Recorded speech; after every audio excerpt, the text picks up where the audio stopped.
Got Bolsonaro on it. Like, of course they can have no laws. Well, I'm going to be making money during this entire show, so it's good. Hopefully, if you're doing it by VPNing to Brazil for whatever you're doing, then that's dodgy. No, I'm fake fighting. Better not be stealing not doing German porn or Brazilian porn or whatever. You better not be stealing my belts, Don. God damn it, I was logging in. Okay, so the belt. Okay, you need to know this because you don't know this. The area we're in, and I'm not saying it, is got a forward operating base in it. So there's baddie rats. So you got to go like 2 systems away. Once you get in, are you online? Yeah, we're live, baby. Oh, I love okay, I'll link to it.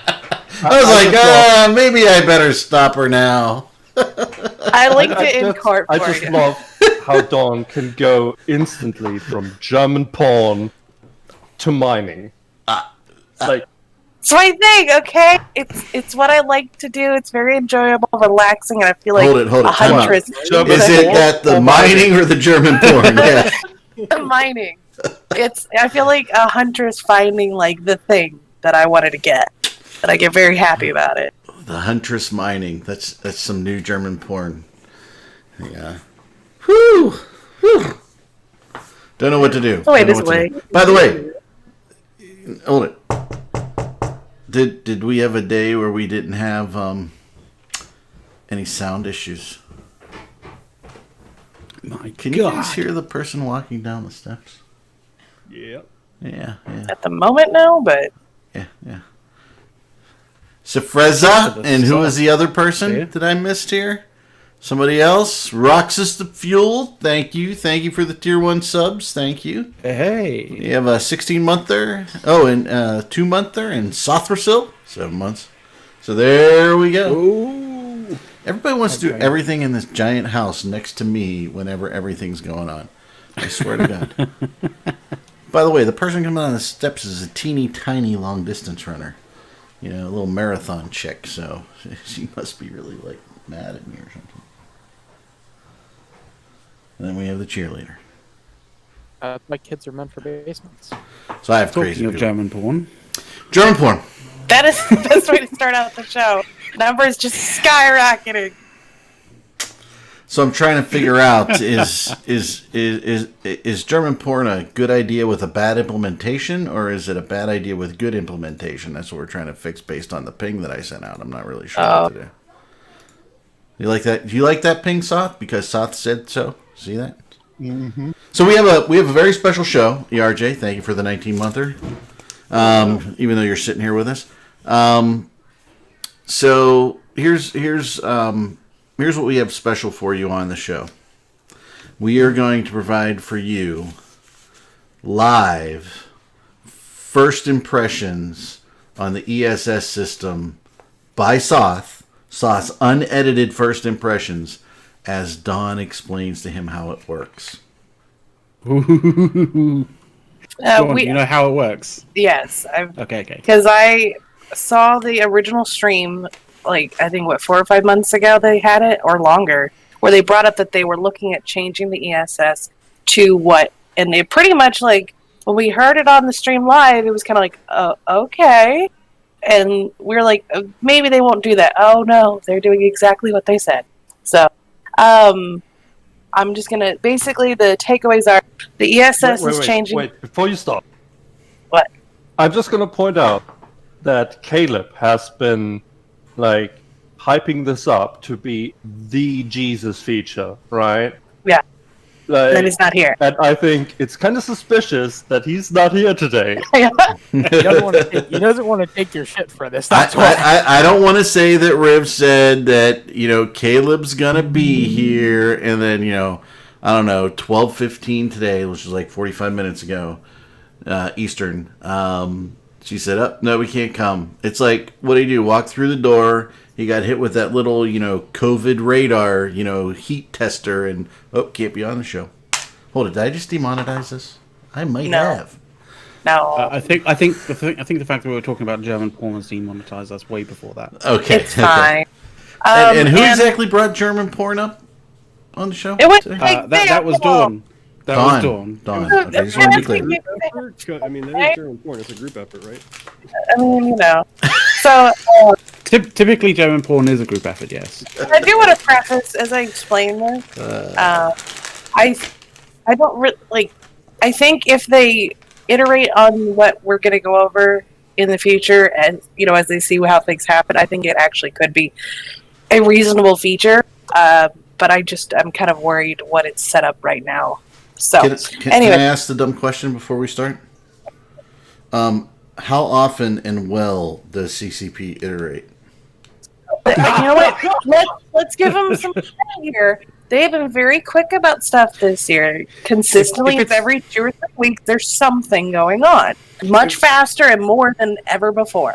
If it's the gameplay devs, oh god! If it's the like sound or like audio visual devs, we're good. They're doing tier size, and it wasn't like 10 modules. Like, you saw the list, it was like 50 modules getting modified, and they've done the hardeners, they've done the armor stuff, they've done the reppers, they've done, so like, they're slowly but surely, they're getting there. Like, there are some things that are going to take longer, but I got to give them some props. Like, they said we're going to try to iterate every 2 weeks or so, and it's pretty consistent. Something happens every 2 weeks. Like, consistent. No, it's always great when every 2 weeks. There's always something updated every 2 weeks. That's their sprint timing. It's always great when every 2 weeks, like, a few of my fits on EFT break. Updated. Because the modules are different names now for the numbers no too. reason. Well, Yeah. the numbers are fine, but the reason why they break is because they're different name. So I have to fucking go in and change all of that shit, and it happens every 2 weeks, not like once, but like in a 2 week cadence for some reason. Did you really just say EFT? What are you, PGL, and like making EFT doctrine? I'm using Python, but the way that they transfer it is via the EFT kind of like format. That's what I'm talking about. PGL you're talking about. PGL is just an EFT fit without any of the the rigs on, so don't worry. Okay, so let me go explain to Soth. Soth, do you know how an old ESS worked? I assume you did, but Yeah. okay. So basically, instead of being an anchorable thing that gives you a up to 5% bonus, an LP, it is now a permanent location in every nullsec system, and it's the same rules of you can steal from it, and it takes bounties. The current numbers from what we have seen on HoboLeaks, they did not announce these officially, but the current numbers are the ESS takes 50% of your bounties and puts it in the bank. That 50% gets split. I don't remember the exact numbers on the split, but part of it goes into this main bank, and then part of it goes into the reserve bank. The main bank can be stolen from at any time. The main bank pays out every 3 hours. You have no way of making that go faster unless you steal from it yourself, which I'm already seeing a bunch of diplomatic drama right there. But anyways, the ESS is hidden behind an acceleration gate and a dead space pocket, which means no Sinos, no supers. The dead space pocket, the gate is also limited to medium and large size ships. So cruisers, battle cruisers, and battleships only. No kitey bullshit. No Scepters, no frigates, destroyed. Well, Phantasm is kind of kitey, but anyway. Within reason. And then when you warp into the site, you will land 7 kilometers from the structure that you need to steal from, inside of a 75-kilometer bubble of nothing. This bubble does not allow you to cloak, filament, micro warp drive, micro jump drive, and I'm trying to think, there was one other thing maybe. But basically, like, to get out, it's 68 kilometers you got to burn in presumably an AB fit to get out. And you have to, if you want to steal from the reserve bank, which is where, like, potentially the giant loot pinata is, you have to sit next to the thing within 5 kilometers of it consistently for however long you're siphoning off his money. So you can't just, like, start it and then burn away. You have to sit there and stay there. And the reserve bank doesn't pay out every few hours, which is why it could be the jackpot kind of right. So the main bank pays out every 3 hours. You can steal from that anytime. Sorry, I forgot to add that part. The reserve bank is that little extra loot pinata that is just constantly growing, and if no one ever steals from it, it just keeps going until someone does. It requires a special consumable key you have to get from somewhere. Some mechanic. We don't know yet. They have not made it. It's apparently a gameplay mechanic of some form, but they haven't told us how. Yeah, they haven't done that yet. I just want to point out, I studied physics, right? And this is making my head spin. Yes, it's needlessly complex. Well, it's needlessly complex, more so than even discrete math, so let's go there. Oh yeah, and they haven't even announced official numbers, which I guess, based upon CC interaction, they could change them. But for now, basically, and when somebody steals things from the reserve bank, I believe, not the main bank, you can get up to 60% of the value in there, and 40% just disappears. Gone. Well, then why even have the 40% in there? I don't know. I don't know. So it's just a way to take 40% of the bounty away without saying, "Oh, we're reducing the bounty by 40%." I think it actually is from the main bank. Thinking about it, I think it's from the main bank, so that way you don't get paid out that. There we go. Yeah, that's right. Now that wasn't officially announced. That's just the numbers they've data mined out. So, it's more bullshit to deal with if you are ratting a nullsec, because now this isn't optional; it is actually forced. Yes, everybody has to do it. And it's super complicated, so you can't even explain it in one sentence to a newbie. Way to go for, making this approachable. So, from reading through it and kind of the idea, like, I get the idea that they're trying to make it so that way if you're a hunter running around, that you can get something out of it, whether it be a kill, a fight, or money.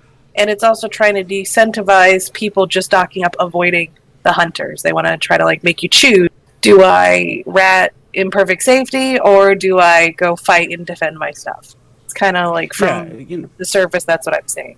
CCP is kind of like if you want us to choose, if you want to give us that dynamic, then maybe you should design your encounters to force that, and not some bullshit that is forced on you. So the funny thing is, Sop, it's one of those things where it's a choice. Like, CCP's wrap this as a choice. This is a choice for you, but it's not a choice. It's a case of you can either choose to be on time at work, or you can choose to get fired. It's not a choice. It's your choice is to play the game or not play the game, choice right? There whatsoever. Exactly. The choice that really CCP is putting to us is: if you choose to want to actually start up EVE Online or not, or if you choose to, basically subscribe for another month.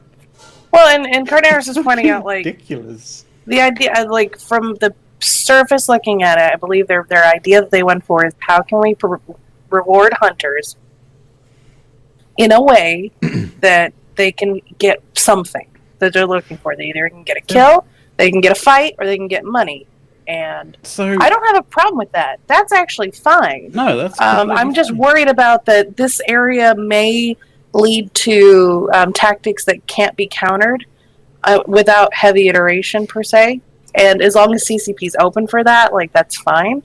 Because the moment I saw the 75 km bubble of death, I'm like, well, you could just sit, like, some sniper ships outside the bubble before they ever get in there and just camp it, right? Is that, I mean, that might be valid gameplay that they're considering is reasonable, but you could have, we were talking about, you could have a Vindicator sitting at 0 on the warp end point with its webs, or a Balgorn, and then an AB ship cannot get away by the time the sniper ship's destroyed. Yeah. It'll never get into the ESS. A Vindicator alone would wreck you. I mean, have you seen the damage a Vindicator does? Or a Kronos. Oh, yeah. Or Varga. Like, AC Varga, and you drop in at 7 kilometers, you are mincemeat. Maybe it's an idea so Graf will keep flying his Varga. And most of all, the smallest thing allowed is a cruiser, so application isn't really an issue. Oh no, it really wouldn't be like sitting in like an AC Macarial with one Praxis booster at 100k and just blapping things. Yeah, I mean, like, so I do love that they don't allow anything lower than a cruiser. That was a smart choice, I think, because you're not going to get the succubi running around in there going 10k a second, impossible to catch. So I think that's a very good choice on that. I'm still kind of, wondering, like, who's going to be running around in a battleship in nullsec?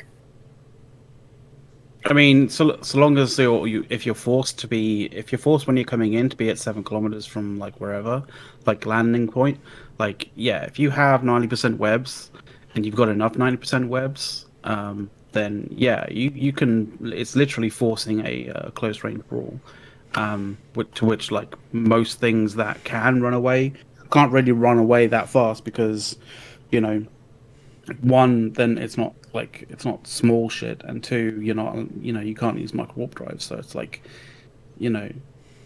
having Vindicators in there, having Balgorns in there to cap anything out and like slow everything down, then yeah, you'd be screwed going into there unless you knew exactly how to work that out. Now, one suggestion I think was on Open Comms last night or one of the other shows was you could filament into a location with your cruisers, battle cruisers, or battleships. Go to the ESS, and maybe you'll get a fight, or maybe you'll steal it, and then you could just warp out and then filament out to somewhere else potentially. So that would be a way I see getting battleships around in nullsec semi-safely. And a lot of people talked about they want brawling. I mean, what's the most fun kind of fights you have? When you're just like face tanking, a triple rep Hyperion, and like your cruiser's trying to kill him, and things like that. And the worst ones are fighting an Orthrus that's going so fast at 100 kilometers out, sniping anything that tries to get close to him, because anything that can catch him has to be 2 sizes smaller than him. So I'm kind of excited that it would force brawling. Yeah, like that's the the one thing. That's the one positive about this whole thing is, it may be forcing some interesting brawling situations. But the thing is, like, you're saying this is like to force brawling, and it's for the hunters. Which hunter runs around in a cruiser or bigger for an actual gang that's right behind him? Because you can't light a signer, right? Well, that's why we said filament. You can just filament around. You don't even have to take a gate. Even Bjorn B kind of wants to. I mean, he's starting up like a corporation to filament around and steal from ESS, like in cruisers. Yeah, in cruisers. Yeah, in T1 cruisers to start off with at least. Well, and then I mean, obviously, like the Phantasm is like the number one choice everyone's looked at. Like, fuck yeah, I can go like 3k a second in this damn thing, and you can't catch me. Scramming me won't do me any good. Won't do you any good. You have to web me down. So that's kind of where that like fight is. Like, can I web that Phantasm before he gets out of range of the Vindicator or Balgorn or whatever's range, or an Ashimu or something? The only thing that I think is might be something that they haven't thought about is yet people who like to rat don't really like having their stuff taken. Like, the old ESSs took, 10% of your stuff originally and then gave you a bonus, and people hated them. They're like, that's my money, don't touch it. And now you're taking 50% of their money, potentially. No official numbers yet. After wait, nerfing ratting over and over again. But wait, CCP said, and this is a quote from the actual article, the concept was strong, but clever players highlighted several cases, including the risk to reward, including risk versus reward related, and the deployment location issues. So to say this in SPHEREZA words, the idea was good, and the implementation was dog shit. Yes. So that so quoting them, that exhibited much opportunity for improvement.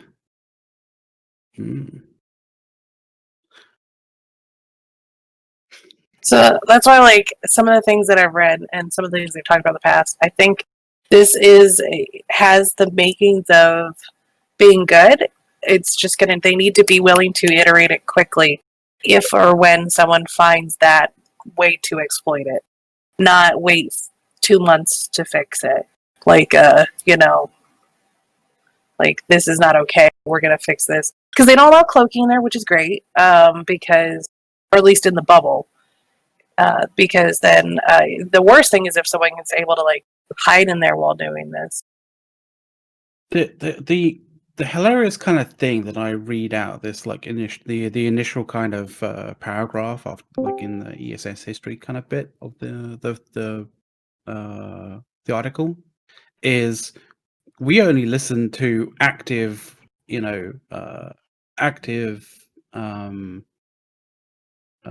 sort of feedback from this. So, people complaining about the fact that, the people who had put down an ESS, of the very, very few people who did put down ESSs, put it down in locations that made it near impossible to go in and steal stuff out of it. It's basically in an ANOM that was fully triggered. All of the different spawns triggered. So there was a mass amount of NPCs there.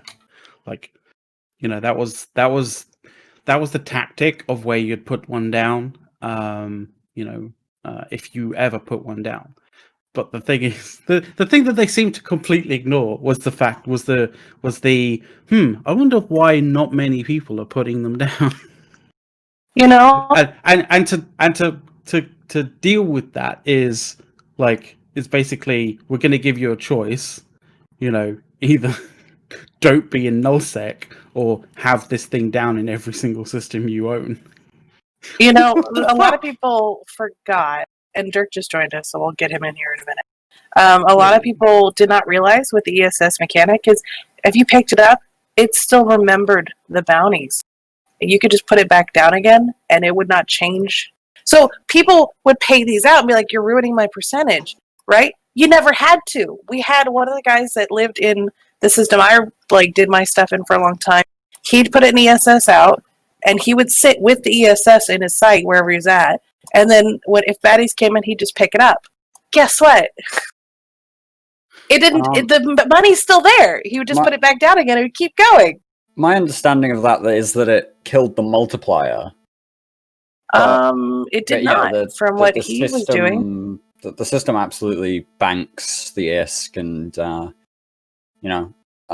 Screaming PC says it paid out when you picked it up. No, it didn't. But at the same time, once it's picked up, nobody could steal that unless they put down their own ESS. Yeah. Avoided drama.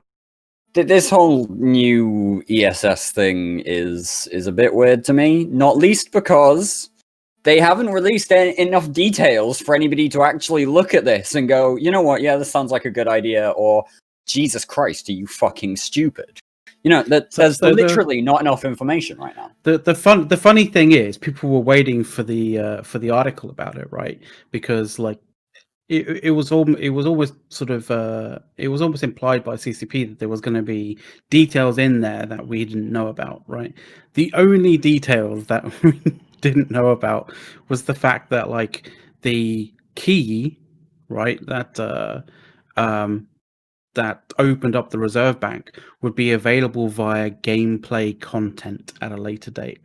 Like, yeah, I mean, okay, so my thoughts about like the key was basically going to be something relating to, you know, like some aspect of like the nullsec sov owners having access to open that key, because like open those things and grab and take that stuff out, because maybe that was a different way of, you know, creating a different taxation system that could be, you know, that could be intercepted in some way, shape, or form.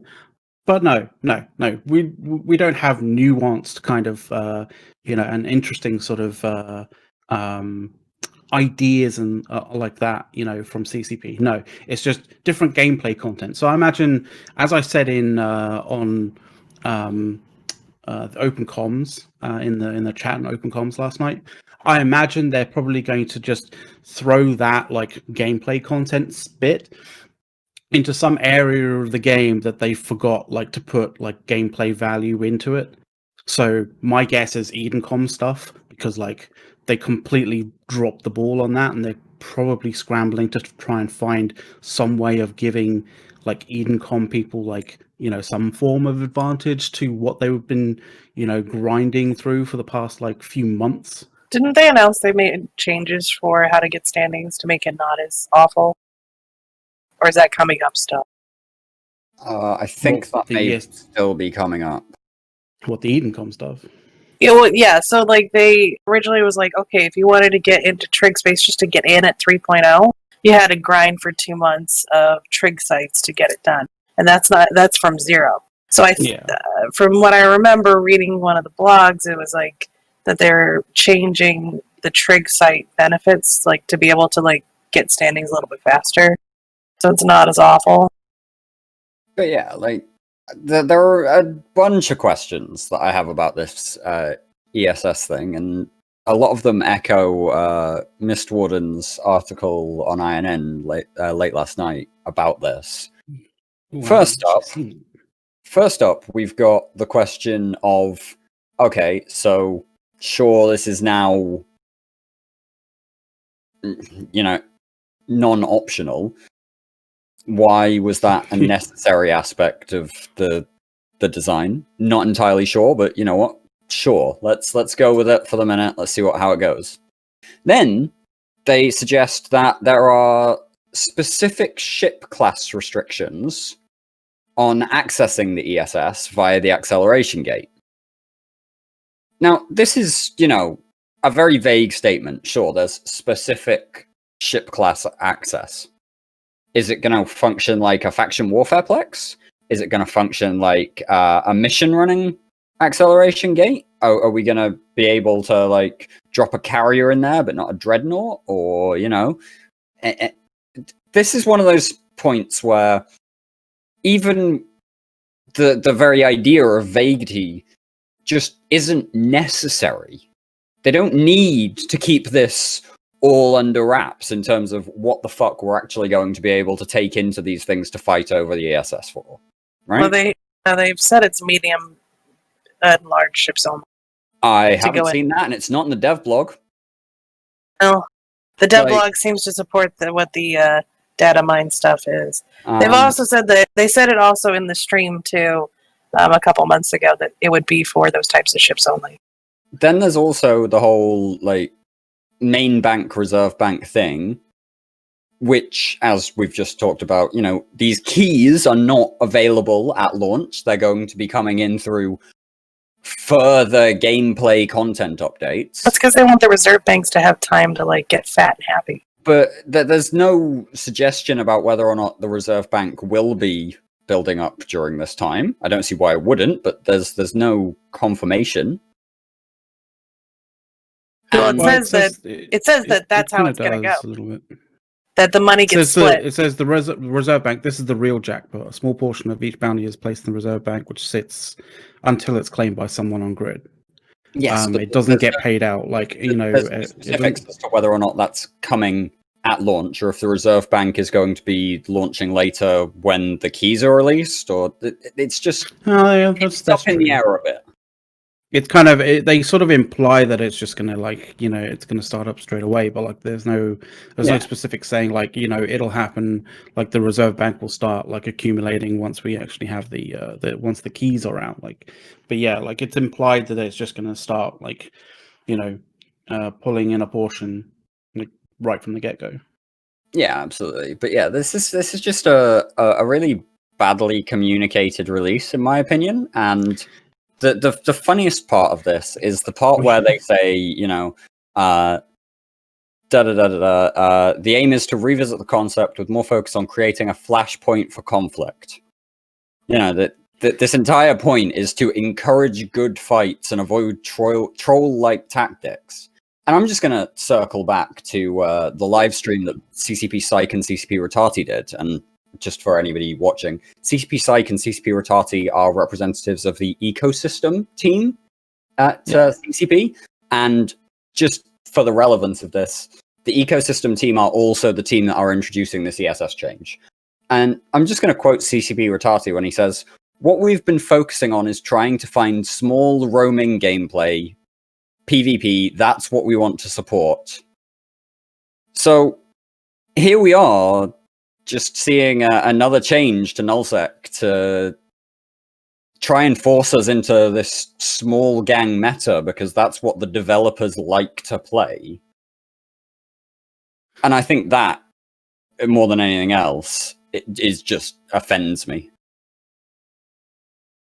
Well, how do you see this integrating with the new bounty changes from last week? Because like they did say to up your bounties you had to have PvP activity, so I think that their their way of like encouraging PvP activity in almost every system is the ESF. So they're basically trying to make these two systems complement each other, from what I can tell. Well, So there is a okay, right. So there's an issue with how money making in nullsec, at least from, you know, ISK payment, it like why there's an issue there. Right. I imagine like what CCP kind of wants to happen is, you know, for us to make money via, you know, by using PvP fitted ships, you know, in a way that, like, you know, so if a fight, you know, does, you know, suddenly occur, like a flashpoint of a conflict does sort of occur, that, you know, the fight is kind of interesting, nuanced, rather than just being a gank, which 99% of that kind of situation is, you know, when it comes to nullsec, and you know, people fighting ships that are, you know, generally there to make money. The issue there is people use PvE fitted ships because if they don't use PvE fitted ships, the ISP payout is so small that, like, the time invested in order to make that money is not worthwhile them being in nullsec in the first place. You could make money in a multitude of different things in much higher, you know, higher security space, you know, for a fraction of the cost. In order to basically, you know, create money at a worthwhile amount while still having a PvP capable ship, you need to put a whole ton of money into it. And even then, because it's nullsec, you're never guaranteed to have, like, you know, a small gang kind of fight. You know, it's entirely possible that, you know, you could have an escalation, you know, someone bring in, you know, like a falcon suddenly decloak and light a signer, and you know, have a dread on you or something like that, or a carrier on you. Like, it's a situation that basically, you know, CCP wants to sort of promote this sort of like idea of you know, a flashpoint kind of, you know, interesting fight happening. Yeah, you're ratting in your Myrmidon. The carrot isn't there for people to basically fight or to rat with PvP capable ships. So the whole point, the whole reasoning for people to be there for this situation to occur is gone. It's not there, so people won't do it. And most of all, if you want people to be ratting in PvP capable ships, then fucking look around. That content is already there. You have it. You made it. It's called incursions. Like, holy fuck, CCP. Like, you don't even know what you have in your own fucking game. Well, yeah, but Soth, you've got to think, like, incursions bring in too much money to the game, and, they're just not particularly great for the risk-reward concept. So instead of adjusting the risk-reward concept, we need entirely new game content. Sorry, I just gotta say this. After the resist changes, incursions have gotten a bit riskier.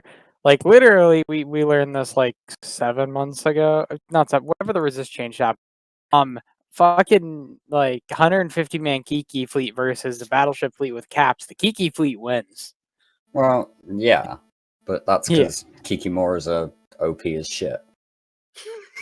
Incursions have always been risky in nullsec. The only reason we never saw like much die running incursions in nullsec is because basically only goons were running them. No one else cared about them. But if you tweak the numbers, if you make it worthwhile, and at the same time make it a bit easier to actually drop on incursion runners, then you got basically what you're going for with this ESS change, which is not gonna give you that. Right, but there's only 3 incursions at a time, and this is everywhere. Yeah, and so everyone as we're talking about incursions, and Me Too has kind of also said this in chat, is like high sec incursions are like super safe and like ridiculous in terms of ES printing. The only time you ever actually have an issue with high sec like incursions is if someone like in the fleet or someone critical to the fleet is like flying with an active war deck going on. Like that's the only kind of time that like things can really fuck up. I mean, if you fly overly expensive things in high sec incursions, it can happen that who doesn't get have ganked potentially, but like who doesn't have an officer vindicator for their high sec incursions? I mean, when I did high sec incursions with my high sec corp, I ran around in as blinky as I could afford it, Nightmare, and I had a blast. But I remember running high sec incursions before I came to Goons, and like this, so we're talking 4.5 years ago, I think. And even back then, I was flying a 3 billion Nightmare. So Goonie Dupont says that the incursion devs left, and that's why we see no further development here, and that's wrong. They actually started doing shit in that direction, and it was the pirate satyrs, right? Yeah. But we actually made money with them, and that can't be. So CCP changed them in a way that they're basically not worth bothering about anymore. Because some groups have figured out how to do it. Though, a quick unintended consequence that someone brought up to me recently. Did you know that because the ore changes have lowered the amount of ore in the belt, the NPC spawns, mining spawns aren't happening enough that you can't hunt down the Sotios because there's no hauler? Lol. Yep. So you can't find it. So didn't this happen before? There's unintended consequence. This was already the case with the first mining change. Now it's basically impossible. Thank you, CCP, and your infinite wisdom for breaking things even more than they were already broken. Yeah, that I didn't know. Like, it was just funny to hear about that. Like, oh, really? Like, you can't scan down the Sotio because there's no hauler to go to the Sotio, and and then like the diamond, like you can only know maybe the system because of diamond rats if you get lucky, but it was that I found that pretty funny. Once again, unintended consequences that I am very curious about because I don't know how this is going to play out. Is the here's ADM another system one for you. ADM system, yes. Basically, you can't get industry levels up anymore because without moon? there's nothing to mine. Yeah, you have to drop a moon mining structure and Which- then start mining up the millions of M3 worth of ore that is basically worthless. Wait, you mean you have to drop an Athanor. drop an You have to get Athanor, in a hostile space and basically potentially. run it at a loss. Yeah. In order to as a loss leader, essentially. And Yeah, it's not don't even to make forget money; it's just to get ADMs up to be safe. And don't forget, you can't drop an Athanor after ADM 4 because Unless you own it. can't roach motel. So if you're trying to, well, yeah, unless you own it, but if you're trying to kind of sneakily get away there and then take the iHub and then quickly grind your ADMs up,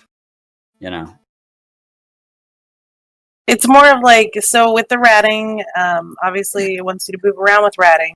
ADMs degrade a lot faster than people think.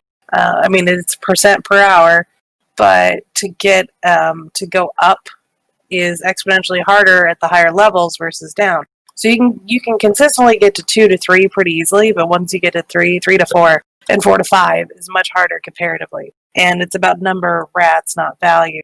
Just like the mining ADM is per M3, not like units. So when you've got Kernite that's the M3 of like a P. So there's a passage in the latest Empires of ebook that I sort of at one point I think on a stream that Convict was on, or that Convict was in the chat. I basically told him that, like, when he gets his version, like, you should read this chapter because it's probably very important in terms of developing, EVE Online as a game. I'm gonna go get it and read that passage. Talk amongst yourselves. I'm just finding alternative ways of making money. That's what a lot of us are doing. And it wouldn't be high-sec missioning. Well, I've been doing that for months because I have a little business. So I've been doing that since January of this year. Are you a high-sec corp slumlord? Is that what you're doing? No, I wish. No, I help with standings for people. I do the hard work. Oh, isn't that nice? Mm-hmm. And they pay me lots of money to do it, so. Because who wants to sit there and grind level 4 missions all day? I mean, I like it, but other people don't.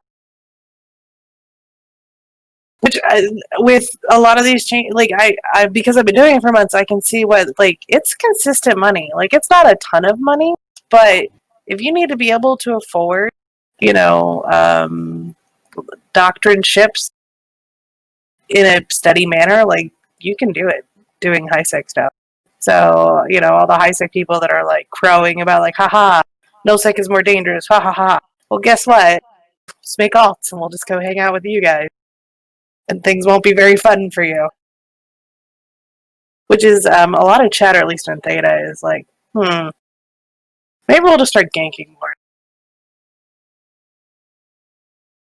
And Mini Love has been having a blast killing everything in high-sec, from what I understand. Yeah, and there's actually a public fleet planned for sometime this weekend. Well, I say public. Open to the Imperium fleet. You're supposed to talk about that? It was, yeah. It's I'm not going to give you any time or date details. Any goons looking for it can go find the thread. But yeah, at some point this weekend, Mini Love rides again. I'm trying to think, like, so what content is left out there where you could just hang out with your friends and chill? Because that's one thing Eric and I were talking about earlier, is that the reason why people like mining or simple PvE is you get home from your work, pop open the computer, get set up, and just start going at it for a couple hours. What's out? Like, because when you're in a fleet, well, yeah, you can do a gate camping. Because when you're in a fleet, like, you're listening to the FC, things are happening, or you're sitting tethered, but you still sit quiet because something might happen, and you want to be ready to go. What other content is it where you're in a group hanging out?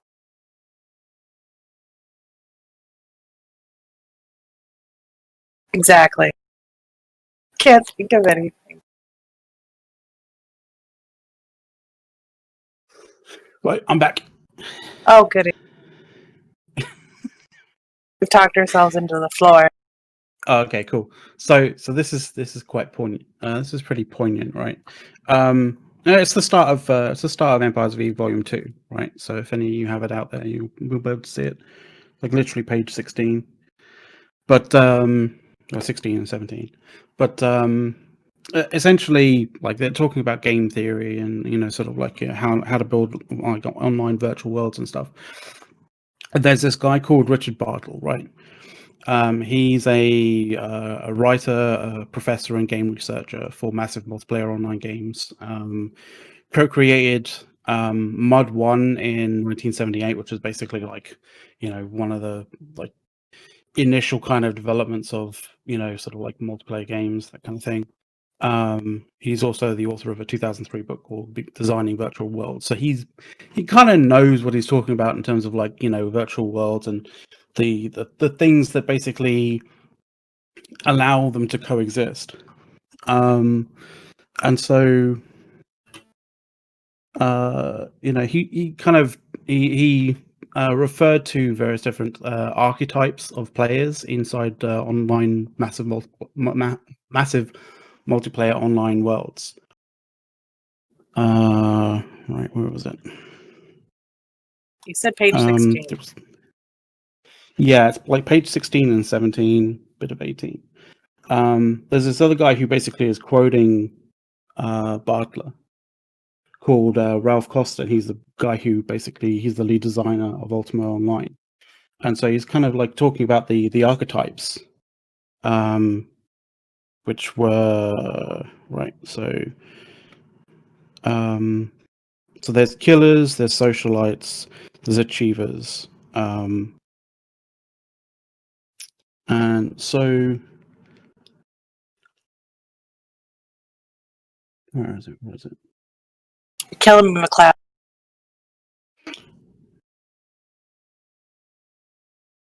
Just trying to find the right fucking bit. Because he's talking about, like, you know, if you eliminate like one of these archetypes, then it starts to sort of go a little bit haywire, right? And you know, the kind of balance is messed up. I mean, it's just like in nature in general. In any way, Yeah, you have hunters, gatherers, like hunters, prey, and then scavengers. Yeah, like similarly achievers, while they're always looking for the biggest and baddest monster to kill, always find you know, will find a world without killers to be lacking and risk danger, so they'll get bored and move on. Yet at the same time, too many killers will quite successfully chase away everything else, and after feeding on themselves for a little while, they'll finally move on too, leaving an empty world. Right, and that's basically Ralph Costa kind of quoting this guy Richard Bartle, and it's kind of what I'm seeing, like with CCP's kind of like, sort of viewpoint on like changing EVE Online is like, oh yeah, we need more danger, we need more people to sort of like, we need more opportunity for wolves, right? And it's like this constant sort of like, you know, focus on like more wolves. And I kind of feel like, you know, it like we're going to basically get to the point where like there's just too many wolves and everything else is going to fuck off, and then wolves are going to get bored and fuck off too. I mean, yeah, that's like a real danger of keeping that balance. Now, I can understand the one side of, like, where maybe somebody who's killing things feels like it's worthless. Because, like, okay, well, I killed a 500 million ship, but it's not having any impact. But in reality, like, most people are pretty excited killing anything. Like, a lot of how many times have you been on a gig? You're like, yeah, we killed that ibis. Like, we know it means absolutely nothing, but we're like, yeah, fuck that guy. Really? I mean, to be fair, I was ibis. there killing an AFK like Ferox at one point, and I was just there doing it in a Hecate, and there was this annoying point where like I had to reload, and I was like, he was almost dead, and I was like, fucking reload, come on, and then like the local started picking up, and I was like, fuck, okay, but I got him in the end. But that was probably one of the few times like recently where I was like, actually, you know, this is entertaining in a strange way. Hey, and you can make fun of the ibis, but we did actually do the math one day. This is pre-resistance changes. You could fit up a rookie Corvette to kill an Aeon if you gave it like T1 crystals, but like Tech 2 guns or whatever, something. You could kill a Corvette, kill an Aeon with a Corvette in 8 hours. Only 8 hours. Really? Yeah, we did the math. Like, We were like DPS resistances. That was pre-changes, so it's probably a little bit less now. Did you actually put passive regen into that equation? I was Yes, thinking that. we myself. had to. We were like, okay, it's an Aeon, so it's got like the worst passive regen on shields. So we like did the math, or Asher piped it out, and we were like, okay, if we put these types of guns, it gives just enough DPS to beat the passive regen, and then once it gets into armor, you know, it just takes a while. So they can be mighty, even if they're tiny. You get really bored sometimes when you're sitting there waiting to kill things. Clearly done. I mean, you had me at like, hey, we're excited to kill the ibis. I mean, jeez. So I apologize. We did the math. I had to run out there. I had a little emergency to deal with. So I apologize. Somebody run into something again. No, thank God. No, just I mean, I don't even. So some people make up all number of reasons to why they think they should quit a job. Okay? Yeah. When really, what do you need more than I don't want to do this job, I quit?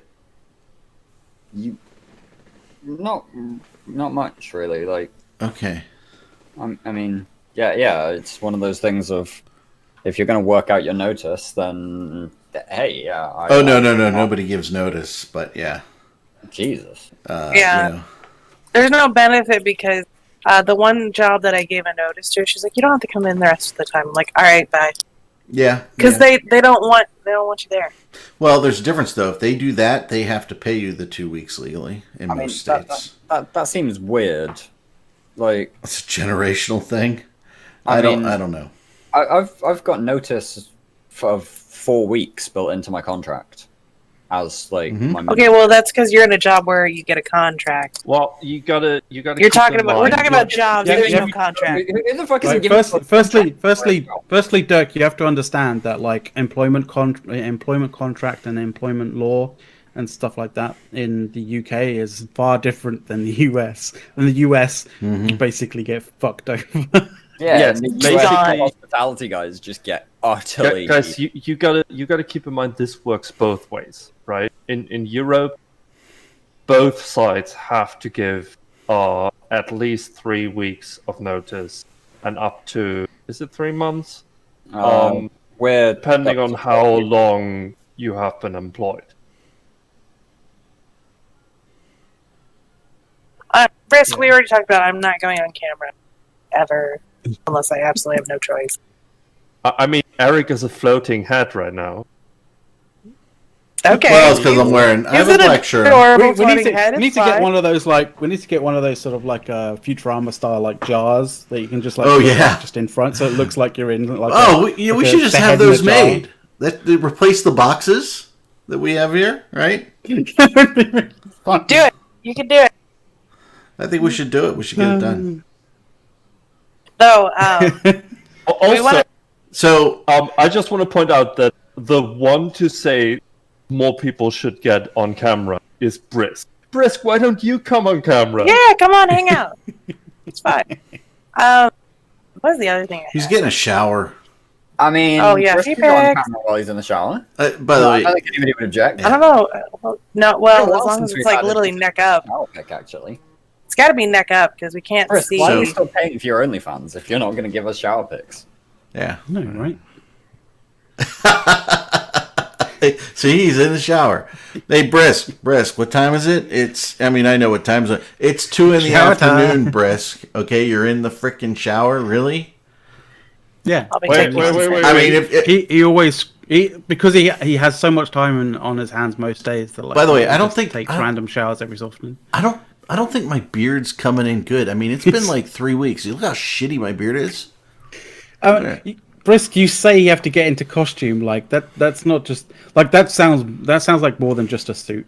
That sounds like something more labor intensive, which basically you've elevated the elevated what people expect now, like on Meta Show. You just gotta have clean hair.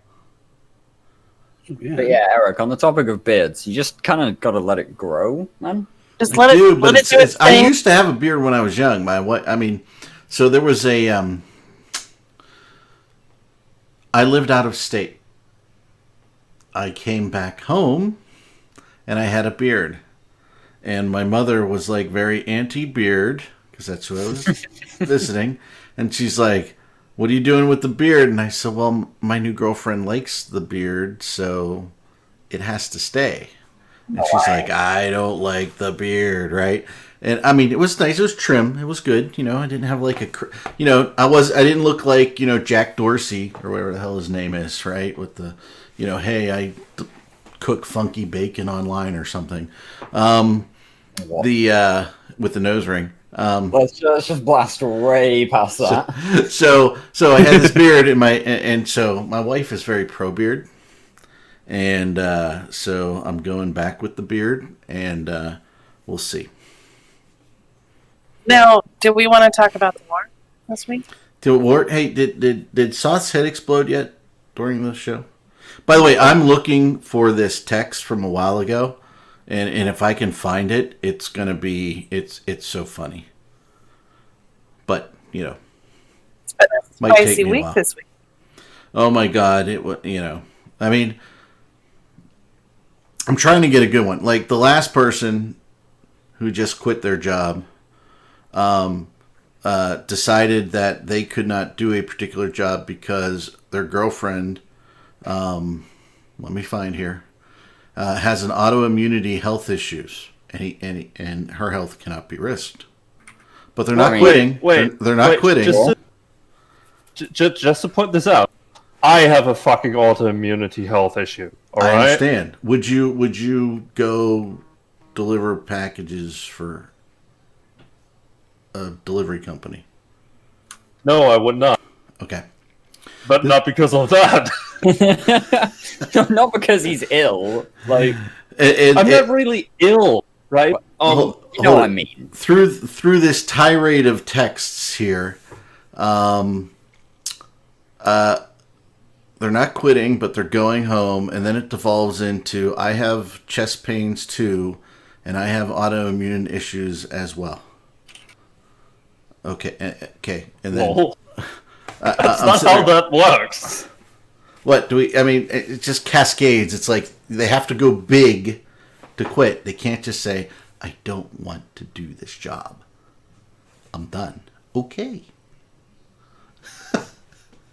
Don't make me read a novel. I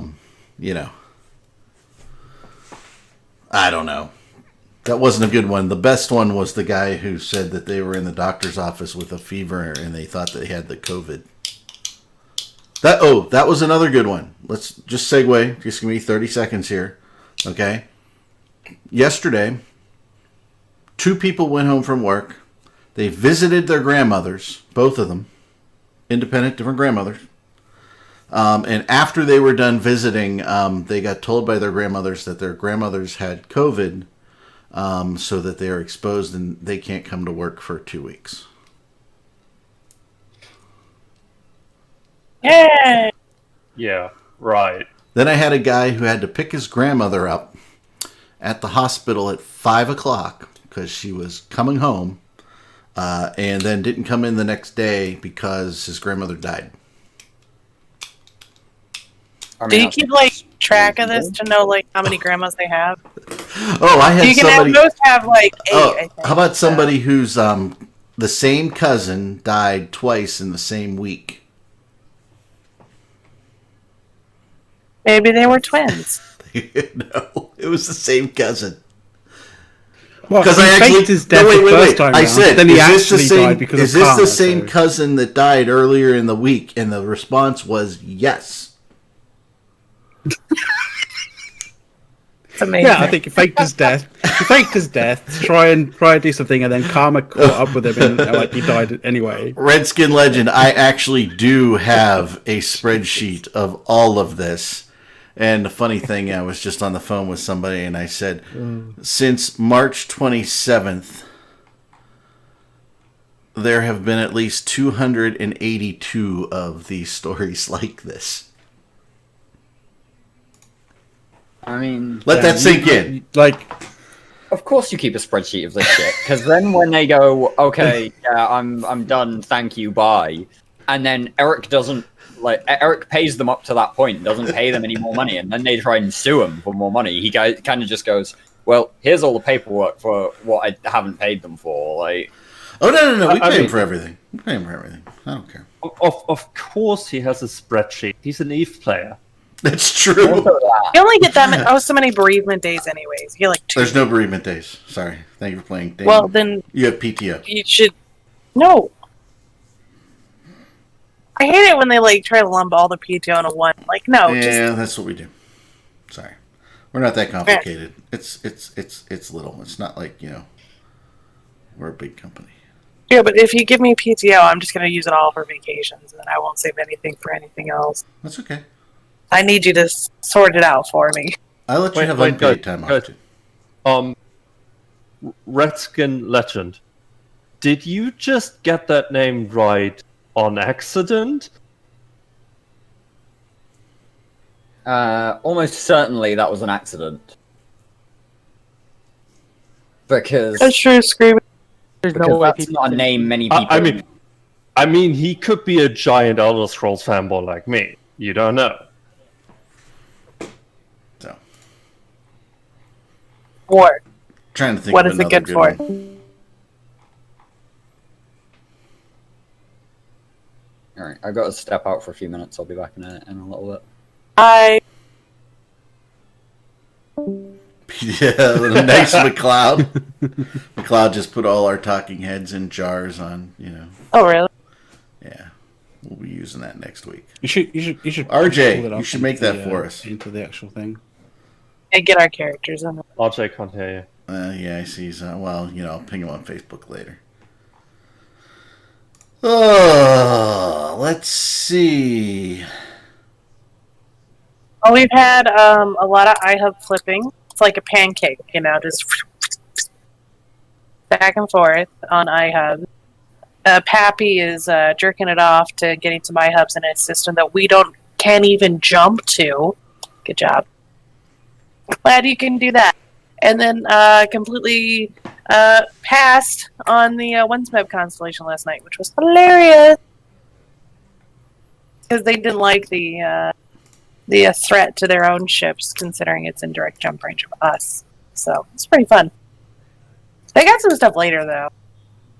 I almost died like 3 times in one fleet. Yeah. We were all running around, and I was like, they were like, okay, just meet up in the system. So I go into the system by myself. And as I'm loading grid, an entire enemy mutant fleet is landing on the gate with me. And I'm like, oh no. So like I was like, okay, well my cloak is going down soon, so like I'll just fucking go for it. Just propped on, burn towards the gate. They're webbing me, shooting me. I get through the gate. I'm like, fuck yeah, they're all aggressed on the other side. Maybe I can get away before like tackle goes through, right? I go through the gate. On the other side, an eagle fleet is landing at 0 on the gate. Oh, God damn it. This is bullshit. But their sabers never bubbled up. I was able to warp away in the barest nick of time. So that kind of sounds like another situation that I was in my Hecate. Like I've been kind of watching an eagle fleet kind of running around this constellation, trying to put information into intel channels, that kind of thing. And they ended up warping off grid to me to a place. So I was like, fuck, like I'm gonna have to get a ping and sort of check this gate out, see whether they go. And I see the locals kind of going down, so I didn't have a ping, so I walked to the gate at like sort of 70 or 80 or something like that, from a close location. Not like warping blind, thinking that there's no bubble up or something like that. Like making sure. And I'm kind of there, sort of like I didn't notice that they came back in, and so I'm kind of like I'm sort of half aligned out, right? And suddenly I start seeing things decloaking and then firing at me, and I'm like, oh shit. Perfect range for eagles to fire at me, kind of thing. And the hilarious thing is, they cause enough tie-dye to give me the reaction time opportunity to be able to warp out, and I warp out in like 15% structure. Oh, jeez. That's awesome, though. They're all swearing. Like literally, if they didn't cause tie-dye, I would be dead, for sure. But like, CCP, that is like what gets our blood pumping, is the near-death experiences. Because it doesn't matter what ship you're in, you're still just like, I want to live. By the way, ROXAS the Fuel, DM me on INN Discord and we can chat.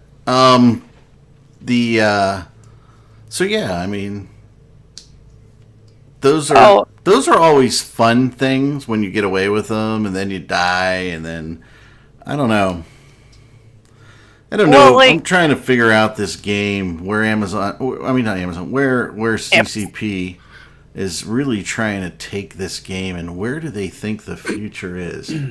And it has always seemed to me that they keep trying to guide away from these. They do everything in their design to get away from giant fleet fights, right? Well, yeah, because that's where all their hardware starts failing. Right. They don't want the, well, they like having the we broke world records kind of like sort of moments, but but those are basically like, those are the good side of the coin that's like, spinning around and like you're not sure which side it's going to land on. The other side is, amazing, like potential for amazing fight, like basically gets broken up and like it all fails because of CCP's ineptitude in terms of hardware, right?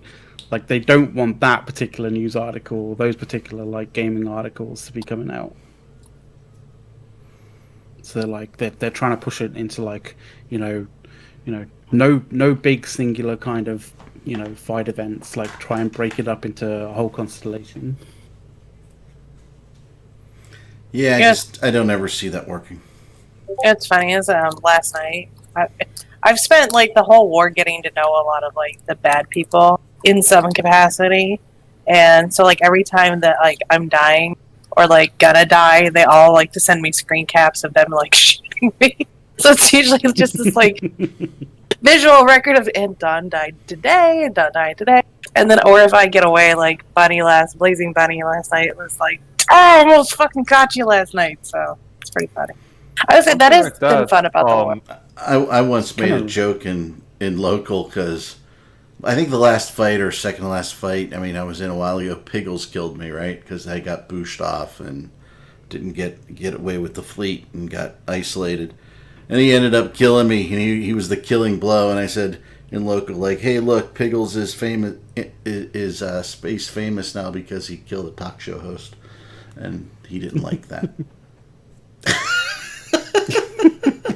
Probably because you called him Piggles. He Probably. really hates that name. I didn't care that I died because I hadn't died in so long. It was kind of refreshing. Also, my favorite nicknames, we've got Piggles, I call Blazing Bunny Bun Bun, because it's just... What do you call them? Bun Bun. Bun Buns. Anytime I can use a fun name like that. So, yeah. Bun Buns. Maybe Cinnabuns. Bun Buns. I just call him Bun Bun like a bunny. So. Oh, Bun Buns, okay. Is Redline from yesterday, is Redline now officially called Chicken Hawk? Or is Chicken Hawk just like just a generic term to call somebody? Oh, what does he have, a friend, Foghorn Leghorn or something? I mean, what's going on here? I have no fucking clue, but apparently on Open Comms, Dirk McGurk was calling him Chicken Hawk.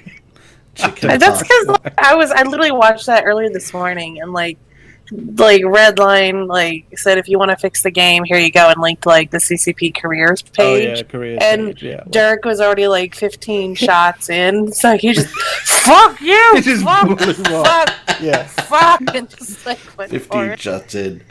Oh my god. Funny. It was fucking hilarious. If you want to commit career suicide, you go to the CCP career page and apply. I mean, I don't think that it becomes a plus. I mean, unless you're working on something other than EVE Online or in the EVE Online sort of server maintenance kind of or server tech kind of area, you're gonna have to like cold, dark places, aka Iceland. What do you If think? it wasn't cold, I'd be up for it. How long would it take Hilma to fire me again? Again? Well, yeah. How long do you think would he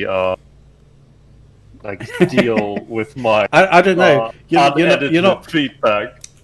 You're not the kind of you don't generally tend to sort of go with the whole Icelandic way in terms of office culture. So quite quickly, I think either that or you end up being head of CCP very fucking quickly because you push back. Okay, so Redskin's gonna die if I don't bring this up. He's freaking out. Okay. So a couple nights, a week ago, because I was on the fleet when it happened.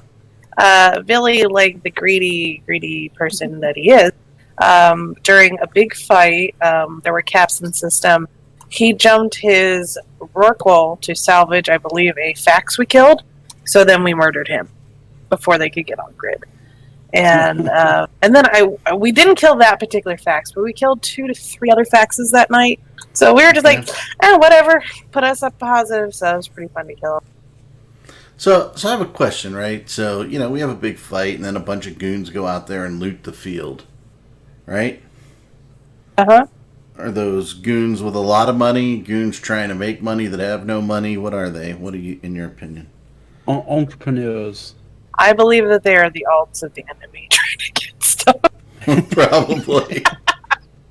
I don't know. I've done it. I have money, and I've literally TCAG fight. I died. I had nothing else to do, so I just hopped in a rookie ship in one of the forts and just started collecting stuff, and then just gave it to Goonloffa because I wasn't gonna move it. It's here you go, crunch it down. Other people may be going for some good stuff. Yeah, but I never loot. I figure that's people who need ISK or something. I just did it because I was already dead, so I was well, whatever, I'll do something out here instead of waiting. The only thing that annoyed me, the only thing that's ever really annoyed me when it comes to sort of goons and looting, goons should learn should brush up on tackling when looting, because clearly that's the bit that you guys kind of need to learn. But looting wise, the only time I've ever been really aggravated by goons when it comes to looting was in the middle of a Titan, I think it was X-47 or something of that form,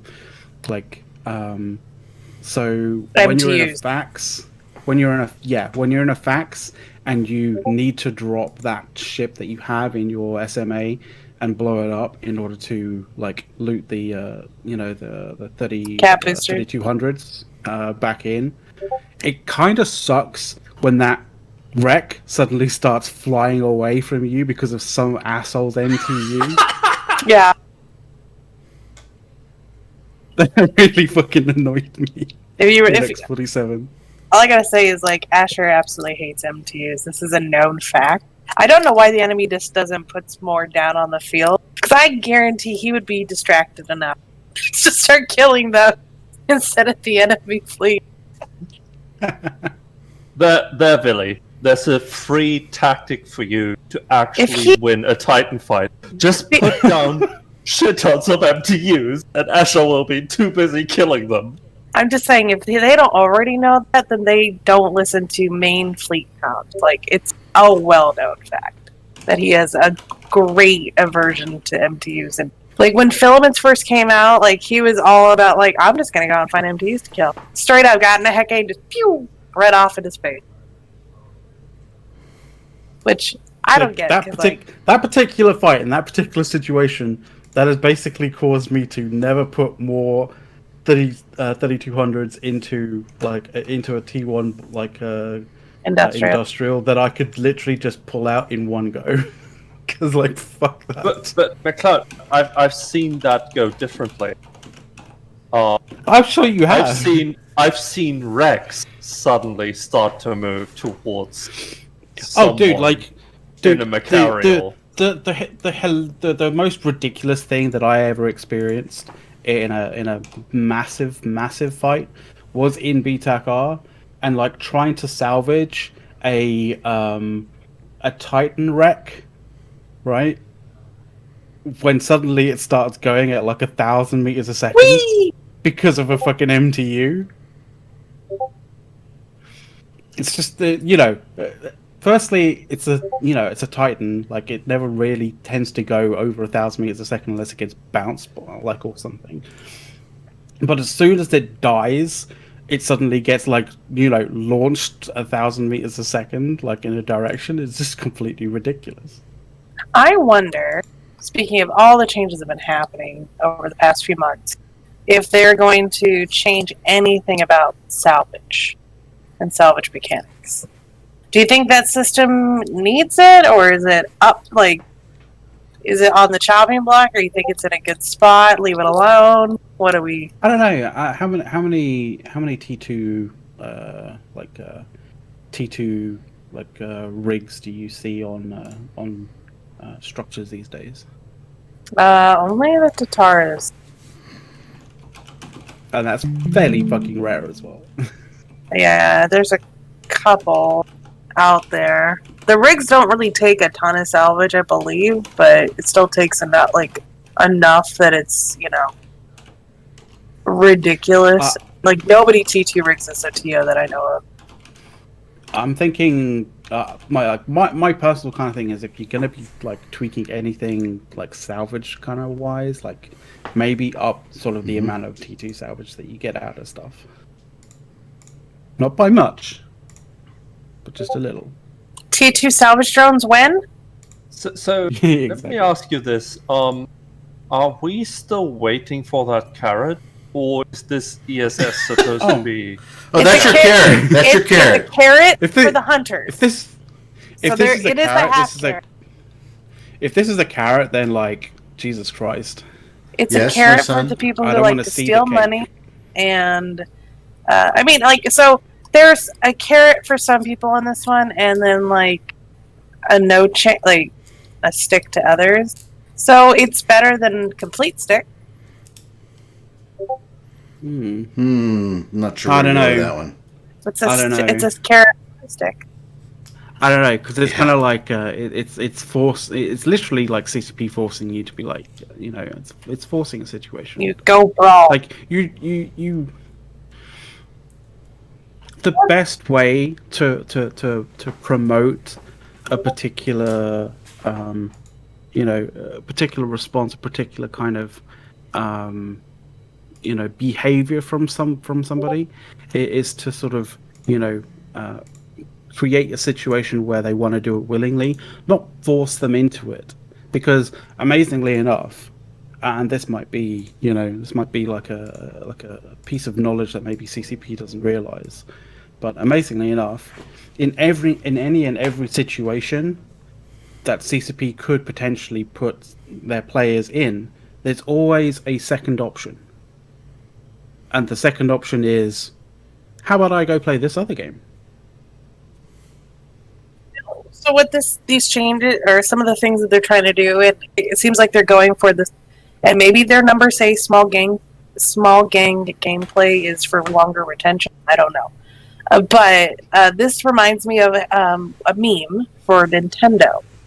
Nintendo's had a lot of different things with Pokemon that are like, go outside. They have the Wii for, exercise, the Wii Fit. And then they've got Pokemon Go, and they got Pokewalkers. And it's like, and it was doing all these, it was listing all these things. It's like, Nintendo, go the fuck outside! Like, screaming at people to go out and get exercise. And it's like, but sometimes it's like, okay, we maybe like, well, look, you could exercise with this game, or maybe go take a walk to get Pokemon. No. And now it's just like, get the fuck out. They're just going to integrate that into the Peloton, right? Where you can bike to these locations, right?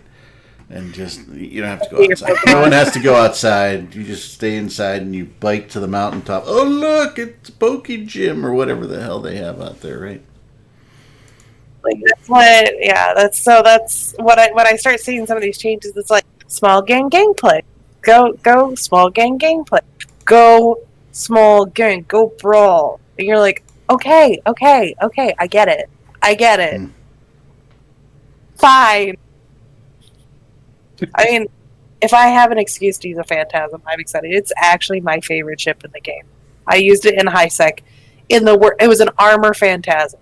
Once you just think about that. I like the Rogue.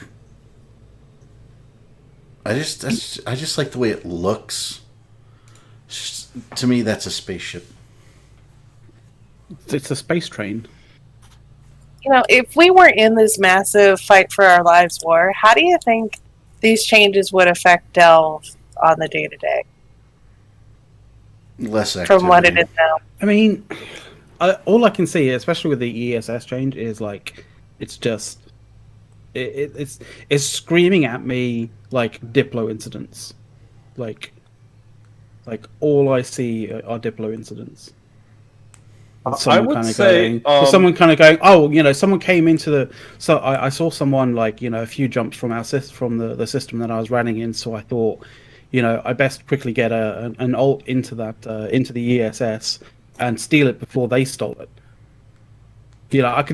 I can see, I can literally see like multiple instances of that particular situation occurring, and Diplo's kind of going, for fuck's sake. Like, why do I have to deal with this? Yeah, I think you have policy easy. Right? It's easy. Let's say ratting wouldn't be super shit right now, and people would still be like carrier and super ratting. We just put Whippler in charge of any problems that arise with ESSs. No. We would have our kill board for goon on goon action would be higher than anything that enemies have done in the past 3 years. It'll be one of those things that you end up disciplining people. Like if you're in a sort of any kind of leadership position, if you get disciplined for doing something terrible, you get put into ESS Diplo incident kind of as a disciplinary procedure. Now be careful, because technically we can just jump in this channel at any time. I like Webla. He can come and hang out. If you're trying to bait him, just understand he's there.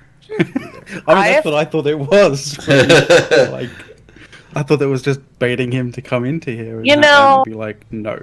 Everyone talks about how scary certain people are. Like, a lot of people are like, ooh, Mirana, or Mean Rana is her nickname that some people have, because Mirana's so scary. But Mirana's really nice to hang out with. Just don't piss her off. I've never had a negative interaction with Mirana. Yeah, I've never had a negative she's so nice, and but like, I get it. She's also could be. Sometimes you have to be ruthless to do the job that she has. So, you know, The if thing you is- end up the on thing is, that side, Thing is, I know Marana from like when she was in Razor, so like that might be slightly different. Yeah, that's quite a while ago. I don't want to say that the first time I met her in Vegas, she definitely had the nails set up that could just claw your face off. just But she was super sweet. one. I'm just saying. Just one kind of like swipe and just like, you know, sever It'd your be gone. artery straight Just away. like rip your skin right off. So, you know, she's like, don't mess with me. But hey, I'm really nice. Deadly little Mio. yeah. No, Marana's got a good sense of humor. never. so she can take it. Yeah, I have zero bad to say about her. She's super nice. Has always helped me with everything.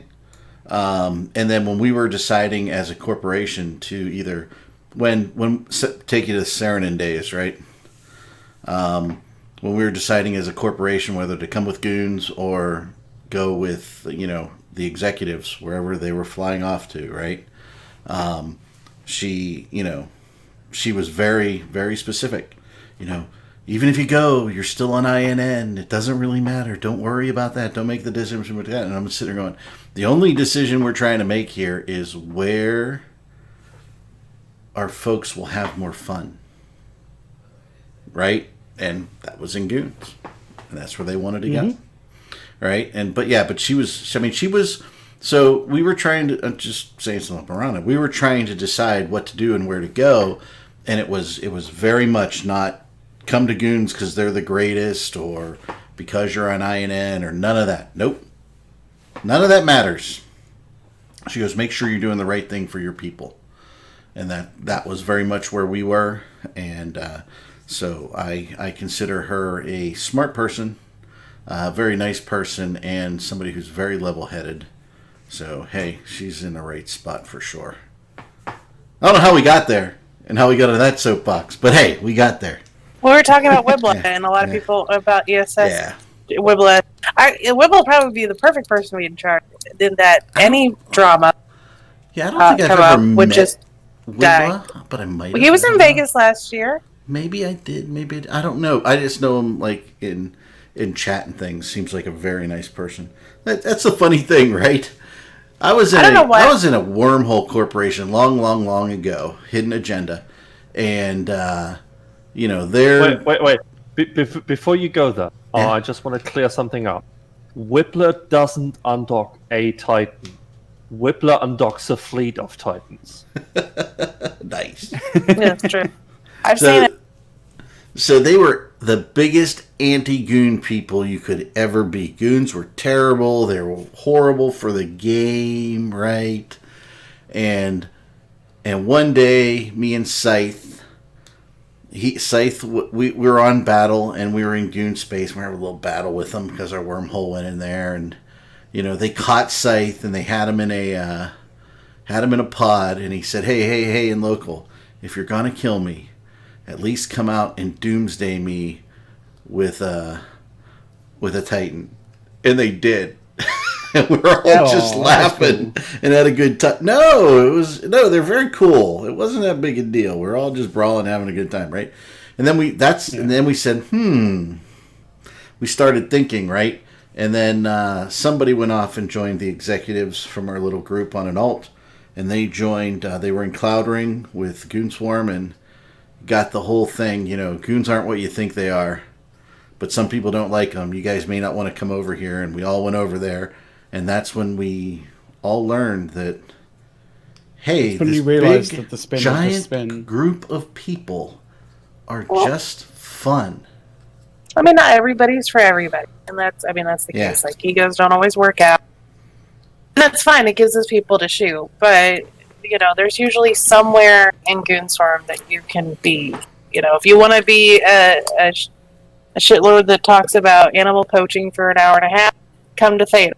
If you want to, you know, hang out with all your newbie little friends, going to ask you your karma. If you want to, you know, be elite PvP, go hang out with Israel. Like, there's a group somewhere for everybody. You don't have to interact with the rest of the group if you don't want to. Yeah, most of the time. Not just what you want to do in the game, but who you are out of the game too. I mean, there's a huge. I mean, it's just you know, when I read, who was it? I forget who wrote it, but the piece on, what is community, right? Goons are a community. Really, when you look at it, it is, right? I mean, Just don't piss somebody off. Place. Well, I mean, you got to really be doing something stupid to piss somebody. I mean, you really got to work hard to piss some. I mean, you can piss somebody off, and then you can have a conversation with them and say, "Hey, I understand what I did wrong," and you can be forgiven. But if you just sit there and you dig your hole deeper, no, in Goons, you're not going to be forgiven. But that would be in society too, because you're just digging your hole deeper. Learn to work with people who maybe you don't see eye to eye with, and don't always agree with. Mm-hmm. I mean, that's life. And that's like any community that you might be in. I don't know. I haven't found anybody I truly dislike in Goons. There are people that people don't. I just don't. I have a couple of people, but that's I mean, I have a couple of people I think may be a little too on edge, but I just it just is what it is. Now, shifting a little bit. Yes. What do we think is going to happen this coming week? Because Billy lied. The Keepstar did not die. He said that they would be attacking a Keepstar within the week, as of over Thursday, like not this past Thursday, but the Thursday prior. So when are you going to shoot a Keepstar, Billy? That's all I got to say. Okay, Brisk. I still love you, Brisk, but you did hurt me saying mean things about Logi. They don't need to be changed at all, other than make them tank you. That would be nice. But what do we think is going to be happening this coming week in the war? Is it going to be somebody wants to know? Can they put a Sinojammer down in 49 yet? I think they can. They have to have hold solved for 35 days. Well, we started murdering them in Quirius about a month ago, so yeah, it'd be pretty close if it's not yet. Yeah, Thorin Oakenralph out there says that the scoop is that they will take all the eye hubs before attacking the keeps in January. They don't want to wait till we have to put cores in? Oh, they might wait for that. So that way, at least each Keepstar, we have to spend the money to core them first, and then... Wait, CCP Convict got killed in 1DQ? Let's take a look at that. They are doing that today, the streamer fleets. I don't know why none of us got invited, but okay. Yeah, it is what it is. So, very important question. When is the actual date you guys start playing Christmas music, if you do, around your homes? And when do you start decorating for Christmas? I will sing whenever I want. There is no Christmas music in this household, all right? I think you have advent calendars and stuff like over there in the US. Like personally, I would be like once it's the first day of that, where you're opening the advent calendar, like that is legitimate. You can start then, but you can start then. Okay. Up until that point, it's you're a little bit premature. But I know you Eric, and Christmas starts not at Christmas. It starts November 1st, midsummer. It used to start midsummer when our family, my parents owned Hallmark stores, right? When the Christmas orange would come out in July, but they were retired from that. They don't do that, right? So start talking about Christmas in sort of August, September time, and I'm like, what the fuck is going on? Yeah. I will tell you that my new Christmas lights were delivered yesterday from ChristmasDesigners.com. Okay. We did our preliminary test, how we're going to lay them out. We're good. We're ready to go, baby. November 1st. I mean, No, not after Thanksgiving. I love Thanksgiving. I think Aria is pretty good there. Like, you have to have Thanksgiving before you can start, like, gearing for Christmas. Like this. No. If you have a major holiday between, before Christmas. I'm just saying. Like, you have to get through that first, and then you can start with the whole, prepping for Christmas thing. Have you ever, watched or seen or heard of the Macy's Thanksgiving Day Parade? I've heard of it. Okay, so big deal. So at the end of the Macy's Thanksgiving Day Parade is Mr. and Mrs. Claus. Okay, I'm just saying. It has been that way since forever. So in my mind, hey, Thanksgiving's just a food fest to help you cope with the holiday season. Okay, you have Halloween where it's spooky. I mean, outside it's green lights, it's red lights outside on the house. I got the RGB landscape lights set up right, so we're good. We'll have trick or treaters tonight. And by the way, we give away whole candy bars here at Casa de Asmoc. Okay, so the kids that come here, they get the whole candy bar, giant ones. I ate all the Reese's peanut butter cups already though, so too bad, kids. And November 1st, baby, we start pulling Christmas out. I'm just saying.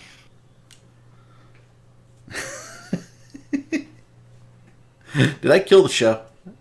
I don't think you killed the show. I'm just there thinking to myself, because we don't really have Thanksgiving as such in the UK. Yeah. At least, well, if you're American, obviously you're still gonna have Thanksgiving, but we don't celebrate it like it's like a massive thing.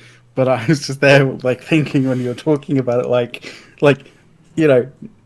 Native American Indians. It's are we a joke to you or something? What the fuck? No, it was a feast with the Native American Indians. Yeah, I know, but we were celebrating getting out of England, and hey, we lived without England for a year. Yeah, it was our celebration. Oh, that so what you're saying is, there's no tea allowed? No, there's no tea. Okay, that's understandable. That makes sense. No, we don't really care about that really here. Remember, we're all allies. I mean, you would be understanding that I would be sort of wondering about that over the last sort of 4 years, but what? Let's not dive into that. What were you wondering over the last 4 years? No, let's dive into that. I'm going, baby. Who the allies of the US are. Oh yeah, it's all you guys, all you Europeans, everybody. We are uniting the world, man. We've got peace in the Middle East now. Come on. Yeah, Mountain Dew. All right. The I would say that the world does need to thank the US for the the invention of Mountain Dew. Really? I was never Mountain Dew Red. I'm there. I get it. I don't drink a lot of soda. So, really, you guys like Mountain Dew? I actually quite like Mountain Dew, yeah. I'm like a Coca-Cola, maybe a Cherokee Red, Dr. Pepper, if I'm drinking it. I mean, we have some Coke Zero because the kids like it, but... Oh, by the way, Mexican Well, Coke. Redskin does. Redskin likes Mountain Dew. Mexican Coke. A cola. Because in the U.S., we make so much crap with that high fructose corn syrup crap, and the Mexican Coke is still made with cane sugar, so it's really good. It's the effect of Mountain Dew that you're really going for. But as far as I know, the whole corn syrup isn't allowed in Europe. Thank God. Yeah, I mean that's the bad thing. But like I said, I mean if I will drink a Coke if, I play a lot of golf one day and I'm just I'm in here, I have no energy, I will have a Coke.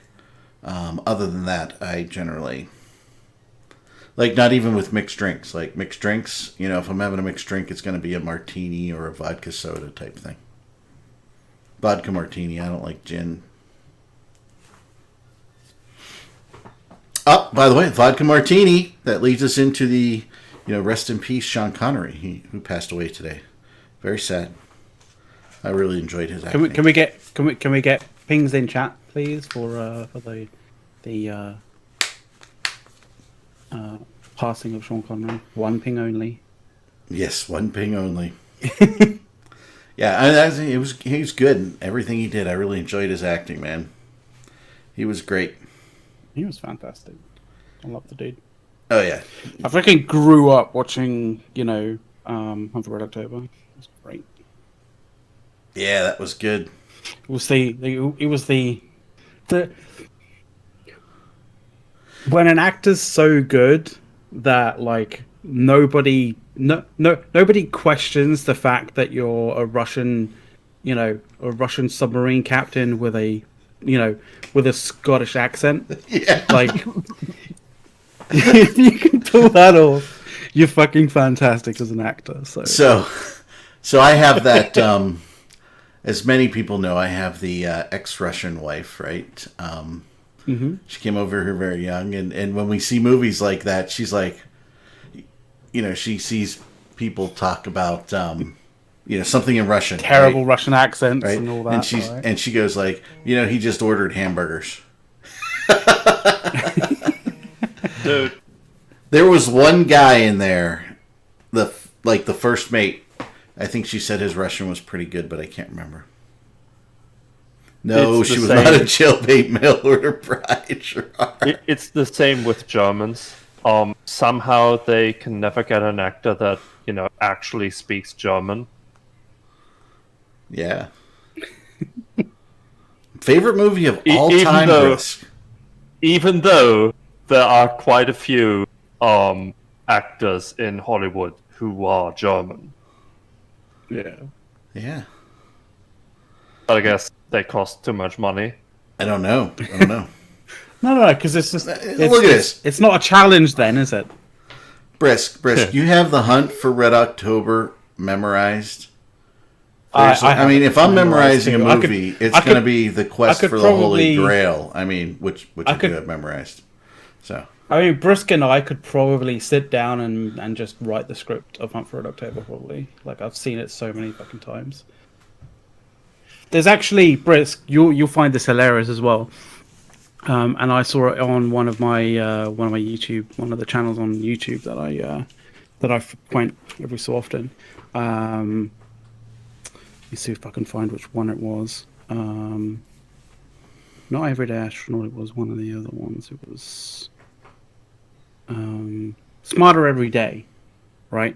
So the guy who does Smarter Every Day, he's doing this kind of like mini series inside a, like, basically where he got the opportunity to basically go down in a current Los Angeles class nuclear attack sub and like film and do some, you know, make some videos about like life on board. And in one of the videos where he's in the captain's quarters mess kind of area, I don't know whether they put it there specifically just to troll him or whether it is literally there, but like on the corner of one of the like hung up kind of like pictures there, you know, frame pictures and everything like that, they've got this like tucked in picture of Sean Connery from Hunt for Red October, like, and I don't even know why, and they never reference it or talk about it in the episode or anything like that. It's just there in the background. It's fucking hilarious. Hunt for Red October never would have crossed my mind as best movie of all time. It is. Although Mandalorian season 2, right?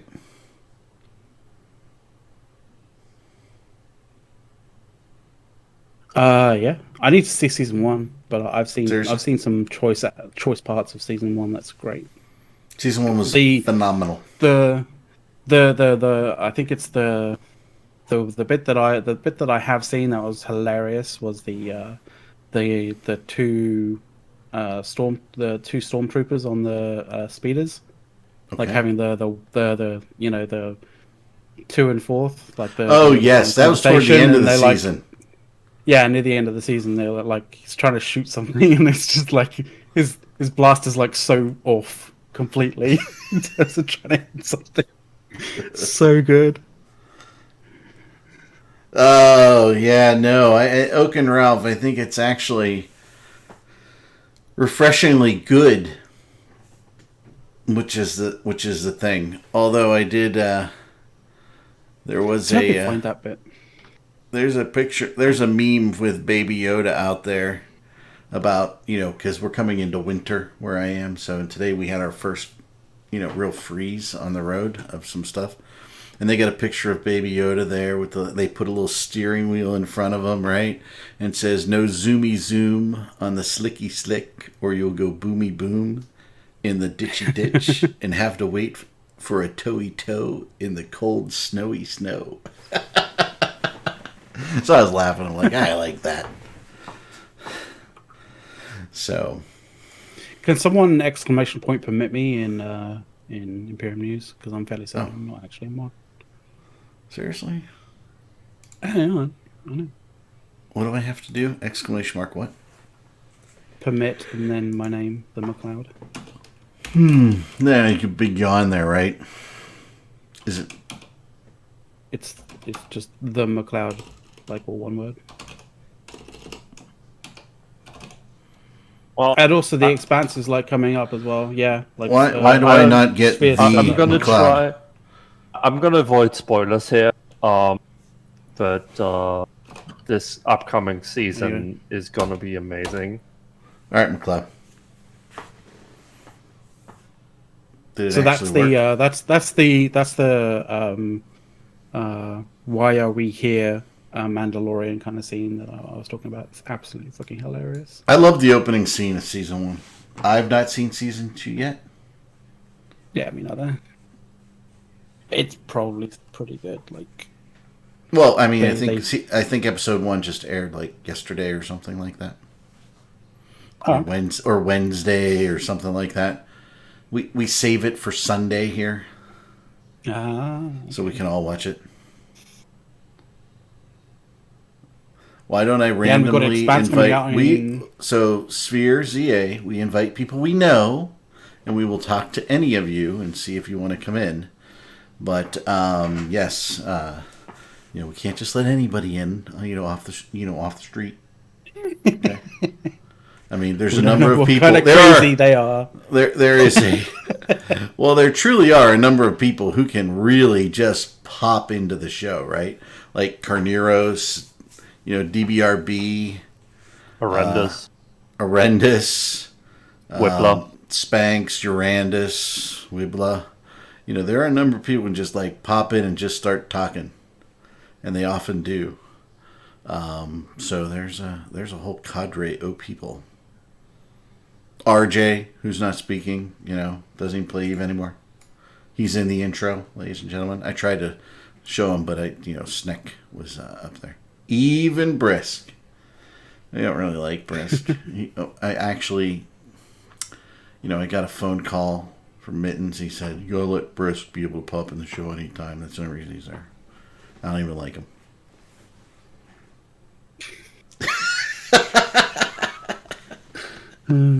Now we keep him for the shower pics.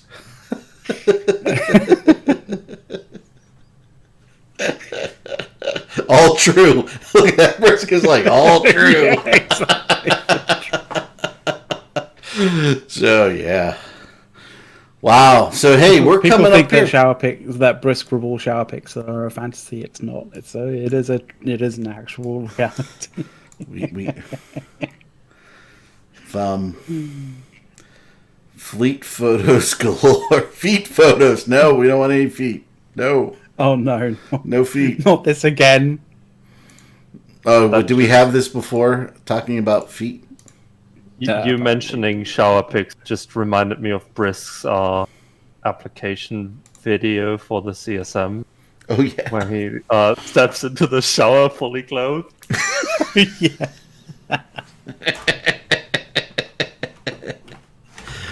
You know, if you're gonna do that. You know, how many shows is Brisk actually on? Most of them.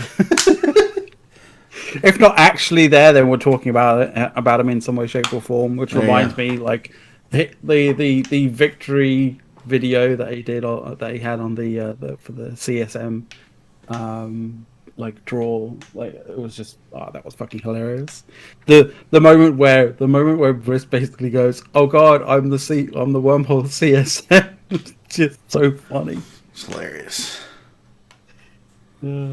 He almost likes podcasts as much as Villy. Does really Villy do a lot of podcasts?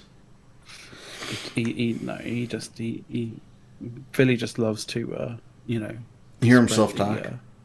To spread the random, like spread the propaganda that you can far and wide. I love propaganda. Crying instations. What else we got to talk about? I don't know. We talked about Christmas decorations. Do we have contribution. time for? I'm kind of wondering whether we have we got time for people's last things. I know, but Dawn isn't gone. Here and RJ's here, gone. So it's just me and Soth. You, Soth, and me. Dirk left me. Jeez. Thanks, Dirk. Jerk. Well, there's really not a whole lot to talk about this way. There isn't. Nobody tried to kill a Keepstar.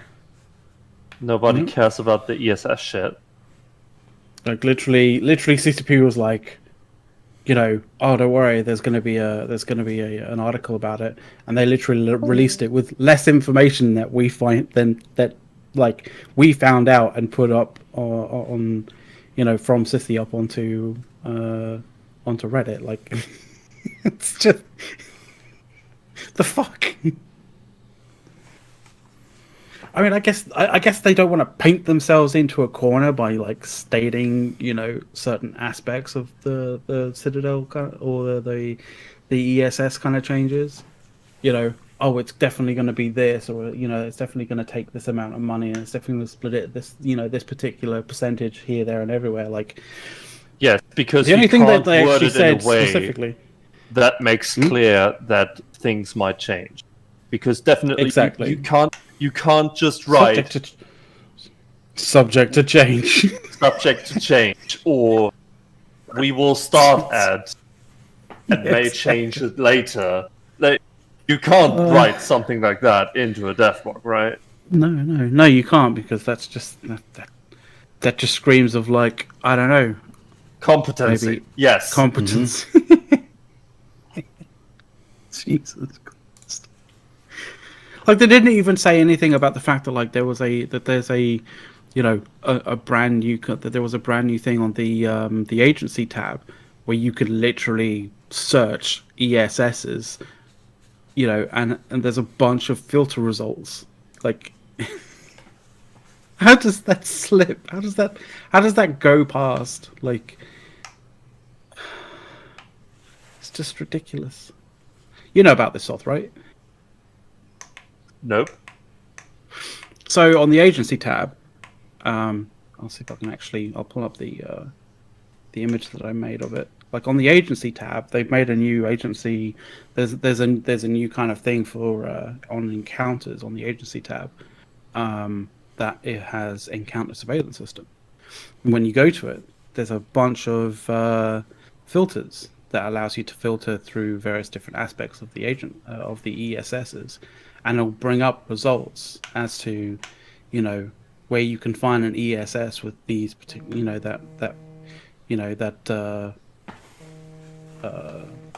that matches these results.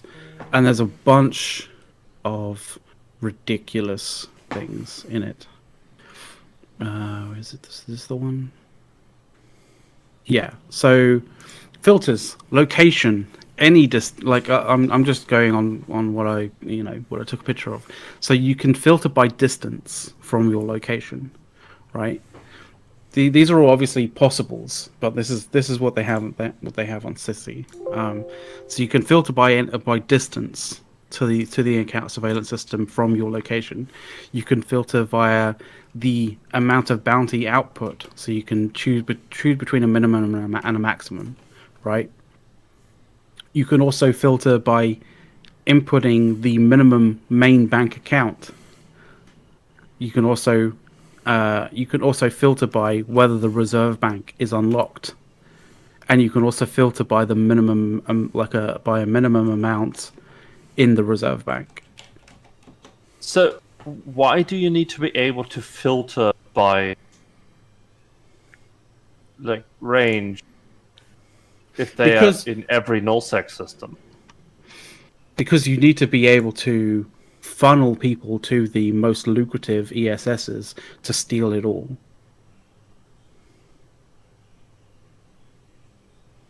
And you need to be able to do that, like, you know, literally from the agency window for literally a way that everybody has perfect intel on these encounter surveillance systems.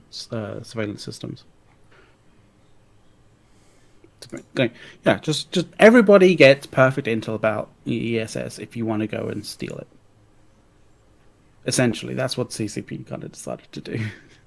Right. Whether they're going to roll that back, whether they're going to maybe minimize some of these kind of search fields that you can search, search the various different ESSs for.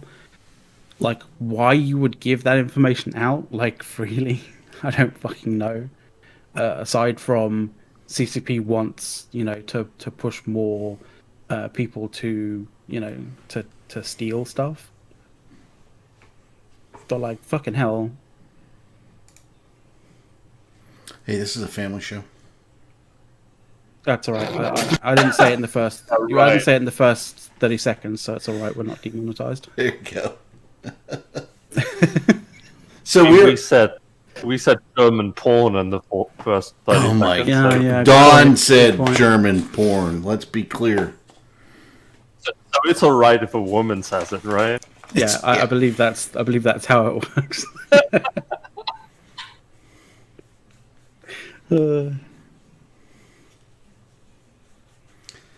hour to the meta show. Brisk says 1 hour. That means we should be getting some things. That's true. We have 3 minutes, so we really have 3 minutes. We have one last thing, and we're starting with Soth. Nice thing that you remind me.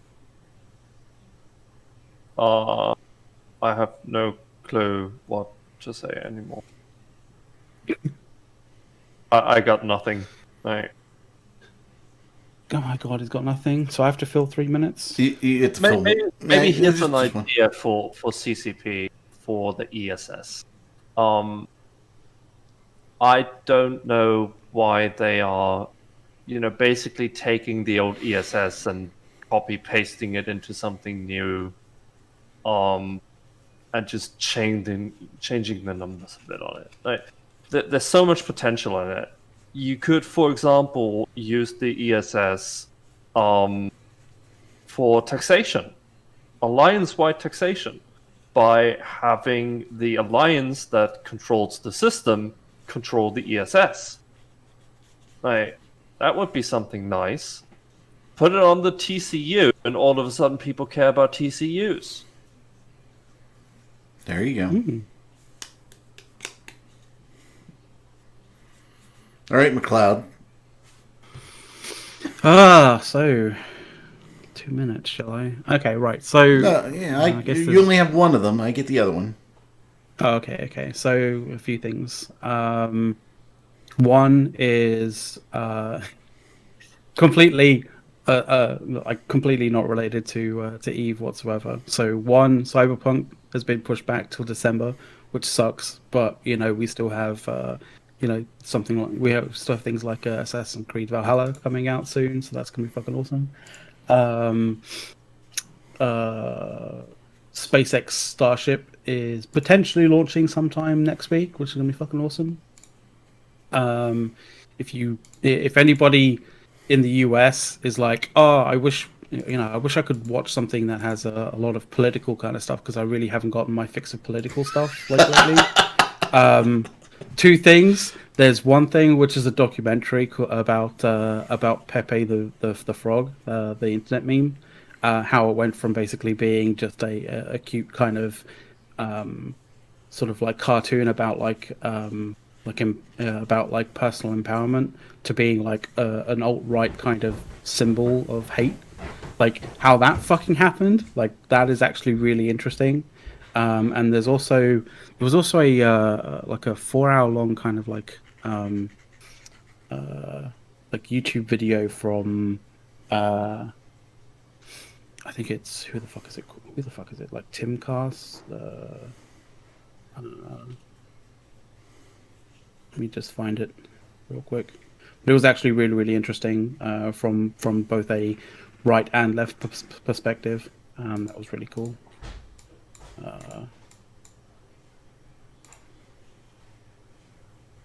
Fucking trying to scroll up. There we go. Yeah. So it was a Timcast IRL podcast with this guy called Vaush or something like that. But that was really, really cool. You should check that out as well, because that was quite intellectual. It wasn't like a shouting match, and it actually had a lot of like interesting things where, like, a right leaning and left leaning kind of person, like two people right leaning and left leaning. Some would say quite left and quite right were actually were agreeing about a lot of different things, which is interesting because apparently over there it's polarized as fuck. Over where? Over in the US, apparently it's polarized as fuck. Not everybody. Not everybody, but like it was a cool thing to watch. Yeah, and I think it might be a cool thing for other people to watch as well. It's tough. Hey, if you just play back all the, that he just said, that's a minute. That is a minute. Yeah, that would be a minute. Yeah, there you go. No, I don't. So my one last thing. We can find out together. My one last thing is Sath and I should have a political show and you can join T-Mac, because Sath and I once had a conversation, I think for 5 or 6 hours on politics in U.S. and Europe and how things are different and all kinds of things, and it was one of the most interesting conversations I've ever had in my life. So that's where I go. But my one last thing is, so nothing is kind of sucky like buying something online because it's in the commercial and it's all you see and you say, okay, that's what they've got, and then you like download the app and then you find out there were 2 versions of the thing that you bought and the other one's cooler and it was about $50 more. So I'll show. Or even worse, yeah, the cooler one is cheaper. Oh yeah, that would be worse, but that wasn't the case here. So I don't know if you guys have ever seen the commercial for Cardia Mobile. I'm like, I just want it. I just want it because we can have it. I just want to play with it. That almost. So I have it. Almost it is like literally this big, folks. That's it, right? It's a little battery and hooks up to your phone, right? So when and by the way, it's not even complicated. You don't even have to pair it. There's nothing. It just has to be near the phone to work. It just works. Okay. Don't know how, but it says, hey, do you want to pair with the Cardia Mobile or the Cardia Mobile 6L, which is way cooler, right? So of course I look on Amazon and it's like $150 more, and I'm sitting there going, should I return this one and just buy the one I want? But yeah, it's kind of cool to get like a little EKG and just see how it is. It's just kind of nifty. But I got one, and then I'm like, I wish I had the cooler one. So I might have there was another parallel actually this week regarding that, like that particular situation, Eric, and that might be down to maybe buying a NVIDIA 3000 series and then realizing that AMD released a bunch of things that are actually really fucking good. Hold it, say that again.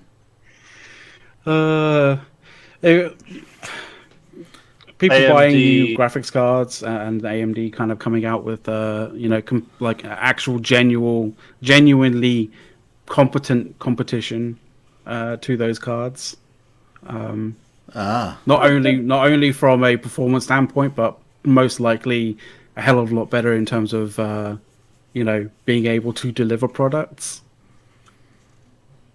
I mean, that's kind of downplaying the last graphics cards they put up, because while they weren't perfect, I'm happy with mine, and I would definitely not pay 500 plus for a graphics card. Yeah. So all the NVIDIA GPUs are no-go for me. My only issue with the other cards is the fact that like I like RTX voice far too much, so I'd actually have to run 2 GPUs. So what you're saying is, Eric, don't get the RTX 3900 like you were planning. Just when I held off on the PC. You can plan to get it, but like whether that actually comes. If you can actually get one. They're delayed by 2 months if I buy one today. If you can actually get one for the normal price, then sure, get it, but you won't be able to.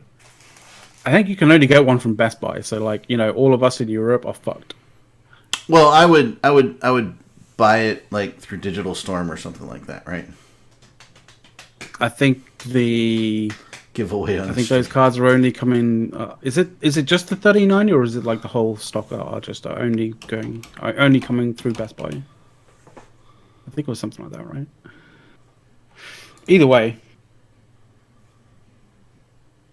So I'm going into the customization. I think last time I went to customize this, they said I had to wait 2 months. Sounds about right.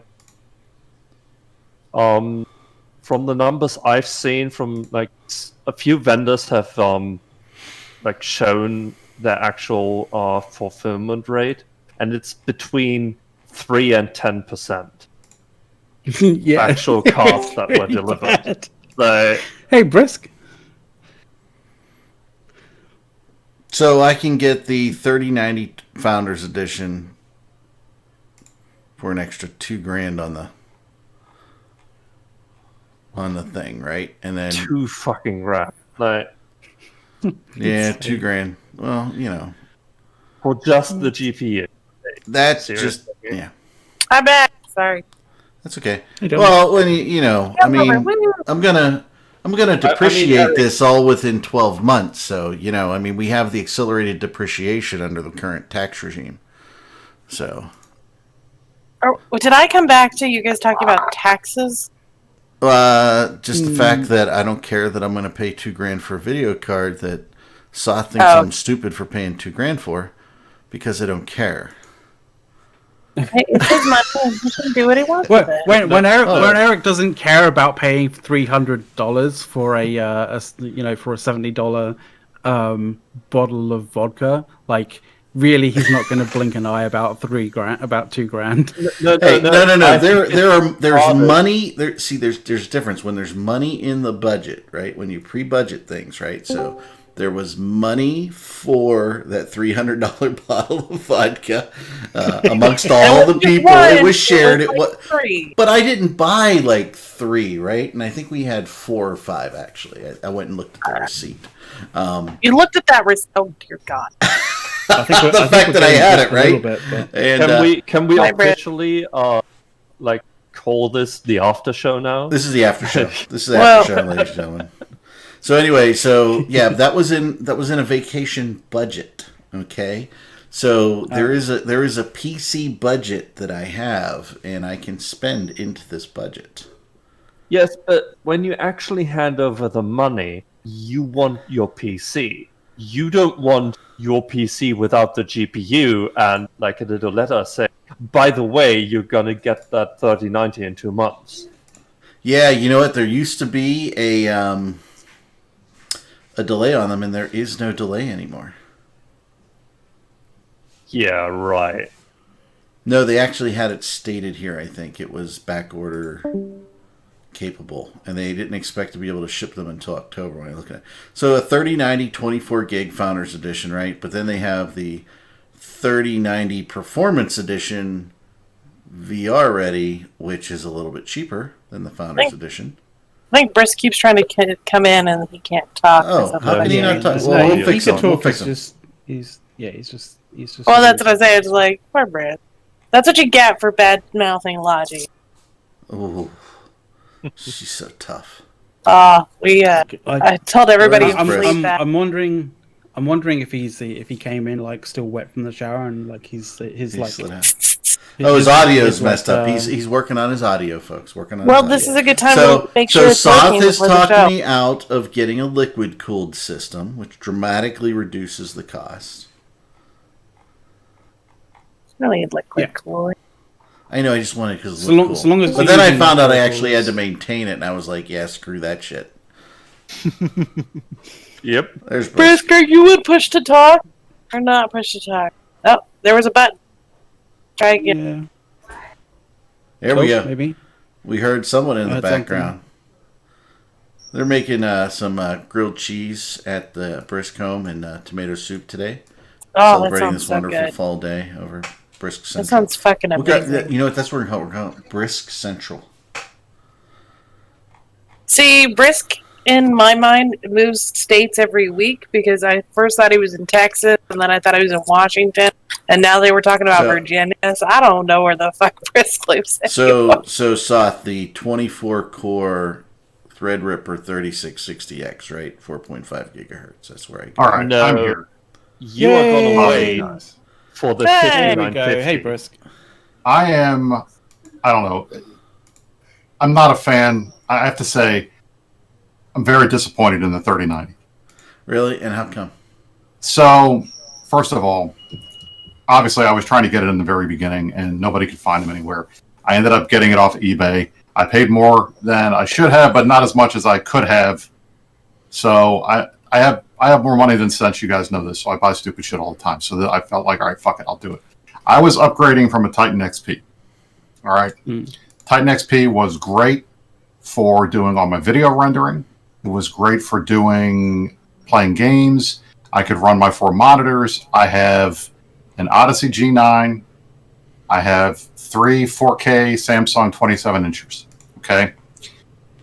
First of all, I get the 3090.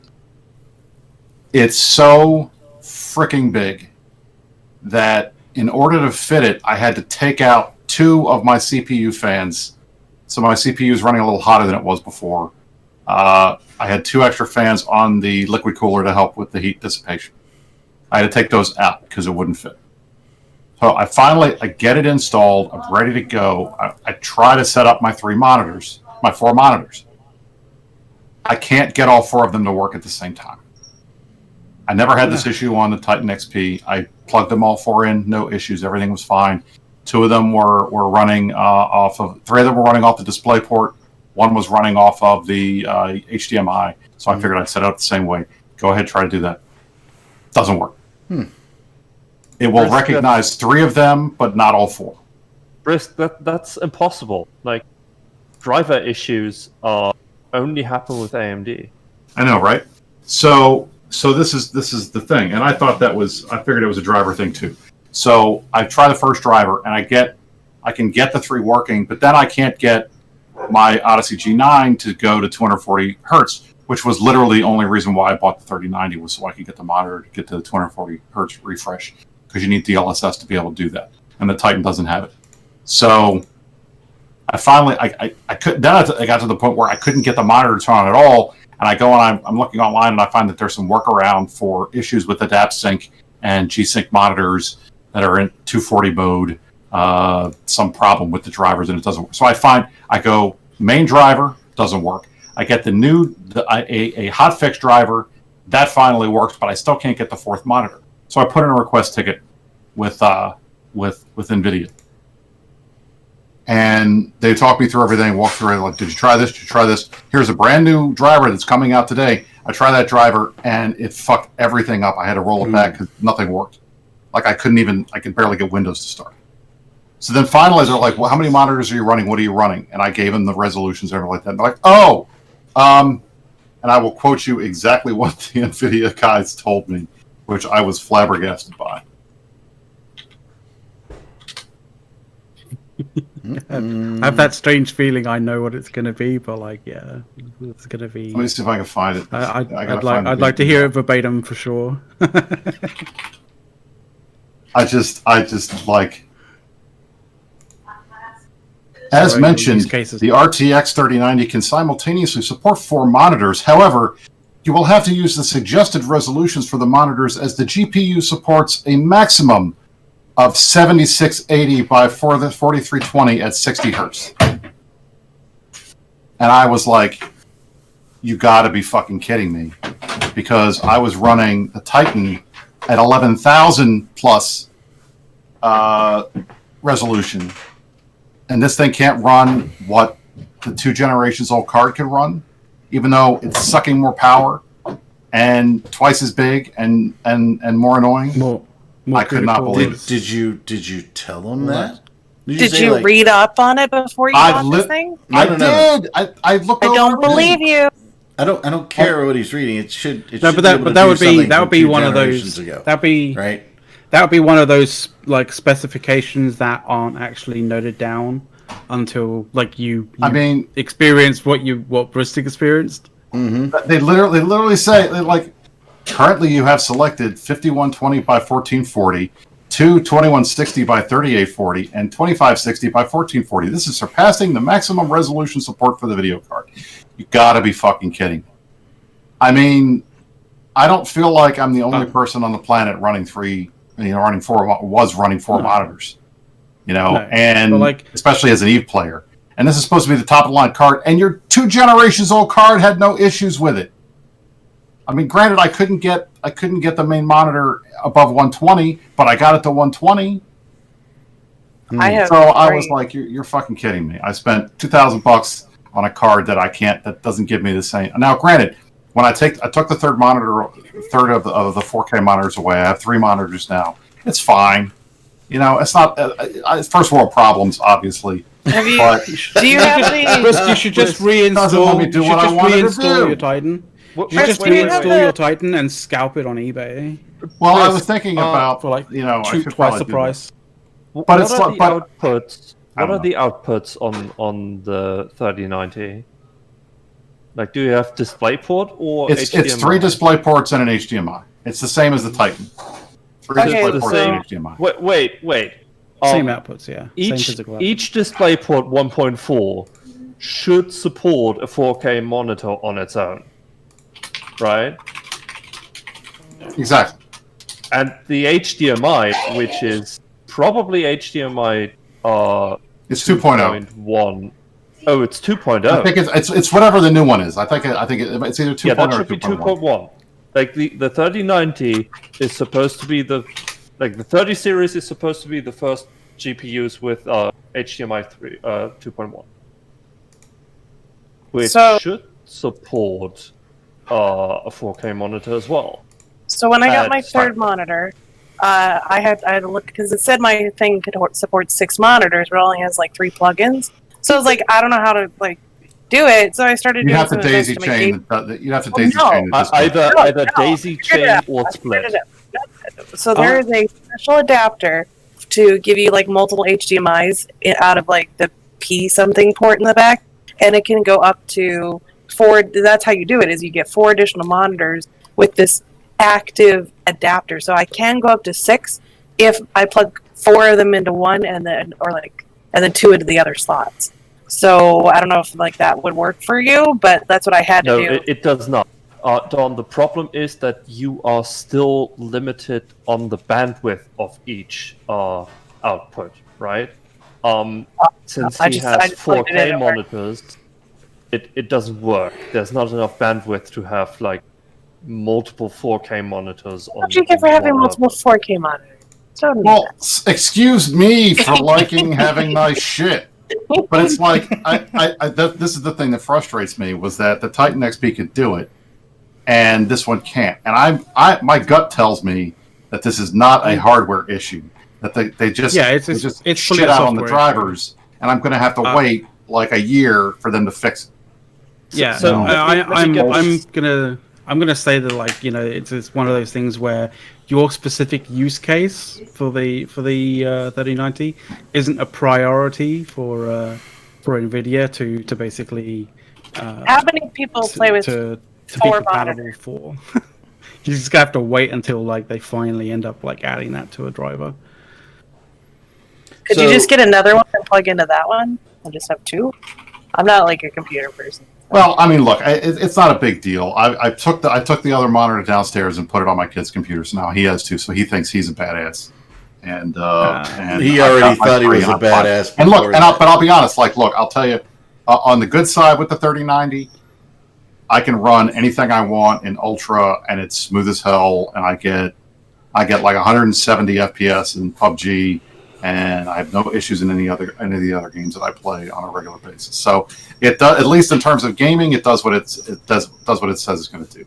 I tried one render today for the meta show. You guys will see as the backdrop, and it took about 2 minutes. I can't remember if it's a 6-minute video. I don't think it's that bad compared to the Titan XP, but that's less on the GPU and more on my processor, and I have a Threadripper too, so that's why I got it. So I'm okay. I was disappointed because I spent literally all day Friday from like noon when I was waiting on tenterhooks for this thing to come in, because I got it off eBay. I was worried I was getting scammed in the first place, and it ended up being all right. Everything was fine. Well, you got scammed. Obviously, you know, because it doesn't do what I wanted to do. But I got scammed by NVIDIA, not by the guy that sold me the thing. That's right. You know, but it's like I was nervous, but I'll tell you, you know, I have rarely been this disappointed with a computer-related purchase. It's been a long time. I felt like for the amount of money this thing costs and all the hype, it should have worked exactly how I wanted to out of the box. But I guess there aren't enough people using it for them to fix the drivers yet. I had the same thing when I bought my 5700 because I got it super early, like a week after launch, and back then AMD had a shit ton of driver issues, like constant black screens and shit like that, right? But they fixed that. Like, I don't have any issues anymore. Granted, it's a year later, right? So it should be fixed. But it just shows that sometimes you just gotta wait like a month or two and see what people are actually like saying about the GPUs and if the drivers are alright. And even if people are saying like the drivers are shit, and your daddy's give them a month to fix it. Like, the early adopters always get fucked over. Pretty much. Doesn't matter what it is.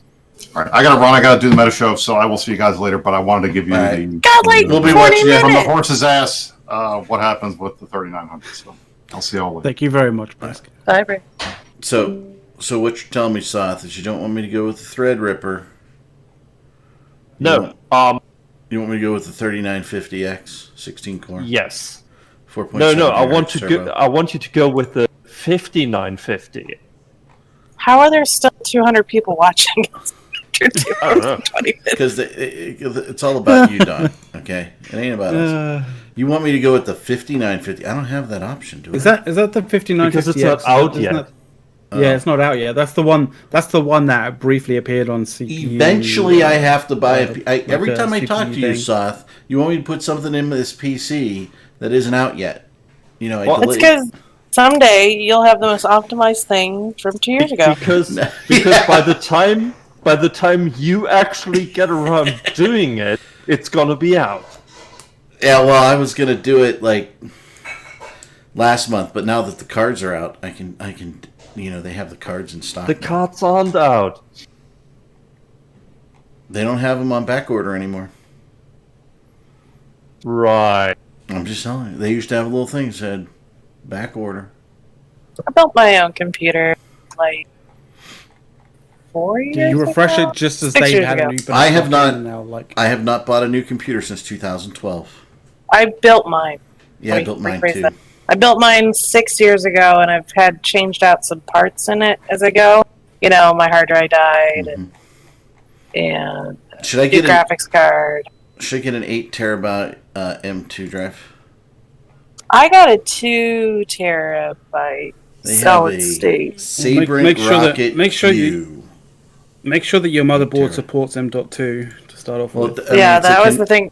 It's a configurator that puts all this stuff in and makes it together. He's not building the PC himself. Yeah. He's having it built. Yeah. Okay, Eric, why not? They're like expensive Legos. It's literally the best thing that you can. That's the best upgrade you can put into no. If I can figure out how to do this, you can. Oh, I can build them. I just want the really cool wiring and all my shit's just kind of tucked in there. Yeah, no. So I'm either getting like a Digital Storm or Zoptic or whatever. I was going to go get a really cool water-cooled one, but Soth talked me out of it because he said, hey, you got to do maintenance. You know what you should do is use the oil one. Put it in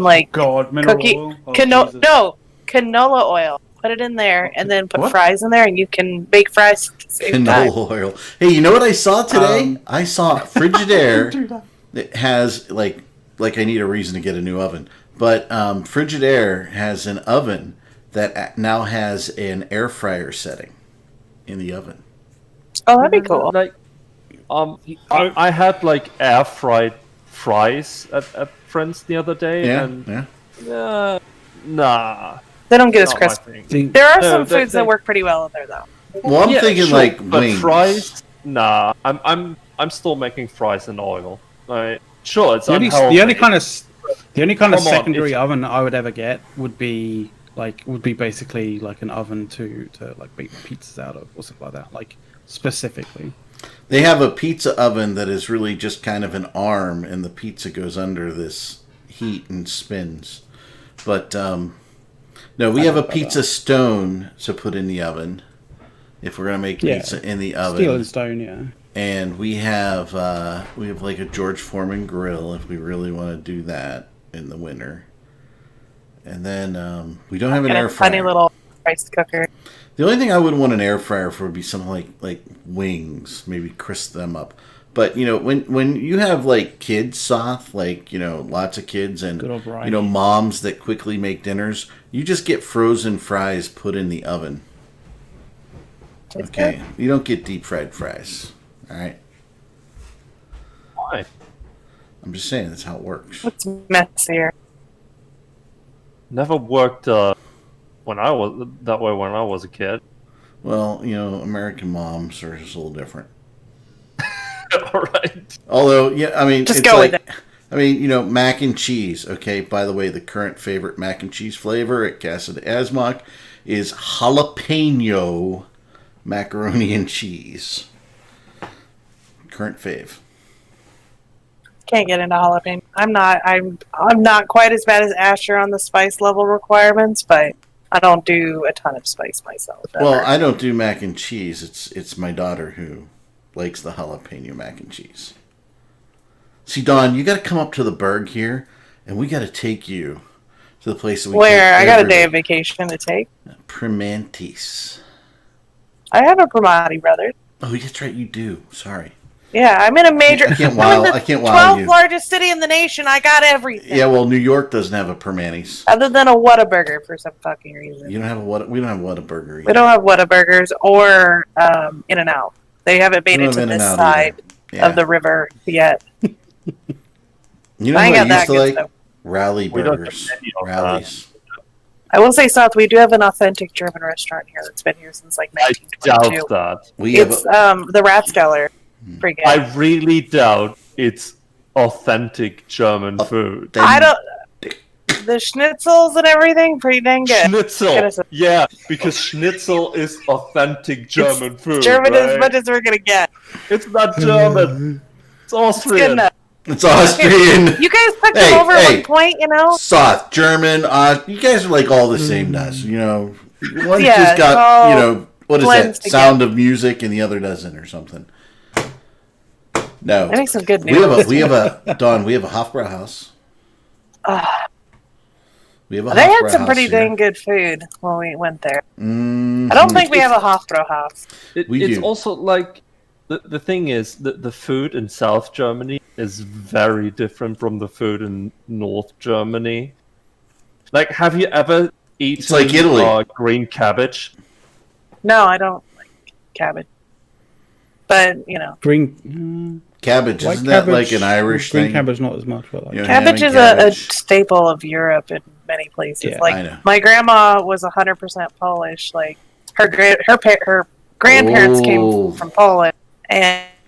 But she made sweet and sauerkraut. It wasn't just sour. Like, she always added, like, sugar to it. It was really Well, that's weird. what that's the mysterious blend at Permani's, sweet and sour sauerkraut. We have a takeout pierogi and hudlushki place. Oh, I love pierogi. They have many pierogies. It's called Pierogies Plus. Pierogies is so quintessential Polish. If you took a bunch of Polish people and put them in one room with every type of bread out there, they would find the whitest bread possible with nothing else in it. We don't like stuff. And at Christmas, there's not a green thing on the table. It's all white, brown, Yeah. yellow, and orange or something. Like it's all carbs. So there ain't a green thing in sight. where I live, we have a place called Polish Hill. So many people lived there. The whole area is called Polish Hill. And there's a place where they have all the like old babushka mamas and the Polish and the Irish women kind of congregated and created little places where they make like pierogies by hand, right? They make their all their noodles and ravioli and everything by hand. The Italian women do. It's fantastic. You go over there and you just buy stuff and you bring it home. It's amazing. Oh, now I'm all fired up for New Year's dinner here. I just noticed I said you got me green hungry now. cabbage, even though you guys call it kale. Oh, is that what it is? Well, that's even worse. Yeah, kale is horrible. No, The only- kale is amazing if you actually eat it the way we do. Oh. Which Is it covered in the sauces? With bratwurst, wrapped around bratwurst or something. with a lot of sausage and a lot of meat. Yes. Do you know the Olive Garden here in the Most of all- States? So you don't actually taste the kale. You just No. The kale gets cooked with the meat, so it actually takes on some of the flavor. So right? it sucks up the juices in the fat. it's a meat sponge. Yes. See, that's the thing. Every single time you hear someone talking about kale, it's because they had to go, or it's because they're being either forced or they're willingly sort of trying to be like super vegetarian, and it's just like And the Germans are just that's like, the better way. German tofu. The better way of Yeah, doing you're it. just is like, German. just slather it in meat. Sod that. Like We've chuck gone a to meat on it, the good. food segment here. It's called the F segment here at Push to Talk. The food segment. The They kale is haven't let actually Polish stop yet. well in Olive Garden, right out here in the States, little Italian little little Quote chain. unquote Italian. Yeah, quote unquote. However, you gotta love the all you can eat soup and salad for lunch. They have the Tuscan sausage and potato. I think it's the Tuscan sausage soup that they would serve. You always thought that the green stuff in it was maybe like spinach. No, it's kale. Yeah. And it's pretty. You can make a really good version of that soup for keto if you're on keto diet. You just substitute cauliflower for the potatoes. It actually is really, really good.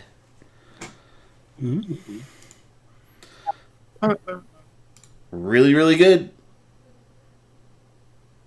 I'm still wanting some fogo de chao. It's really tempted to not go. I have one of those in my city, and So I'm like, we have it's close to just going by myself. we have the Fogo and the something to Texas or whatever, and I hear Fogo is just way better, so we don't go It's to that one. hella expensive, but we have an off-brand fogo de chao, not too far away either. It's a Brazilian steakhouse, but half the price. But it's also We've come full not circle as then. good. So we did too, and I don't know if it Did we start off with talking about Taco de Chow? Yeah, I don't think it... No, we started talking about Brazilian, and either way. Sure. Well, we had an off-brand one too, and I don't know if it made it through COVID. I hope it did. Total Newbie came out and visited, and we took him there, and they had what he said was the best octopus ever that he's ever had at this place, and it was quite good. Octopus can go bad. Overcook real quick. It was fantastic, Dawn. It was just so good.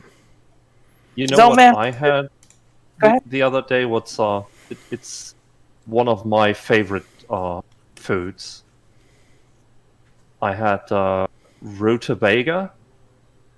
Rutabaga? Let me type it out in chat. Yeah, no, it'd be a rutabaga. Yeah, rutabaga. It's a thing. Right.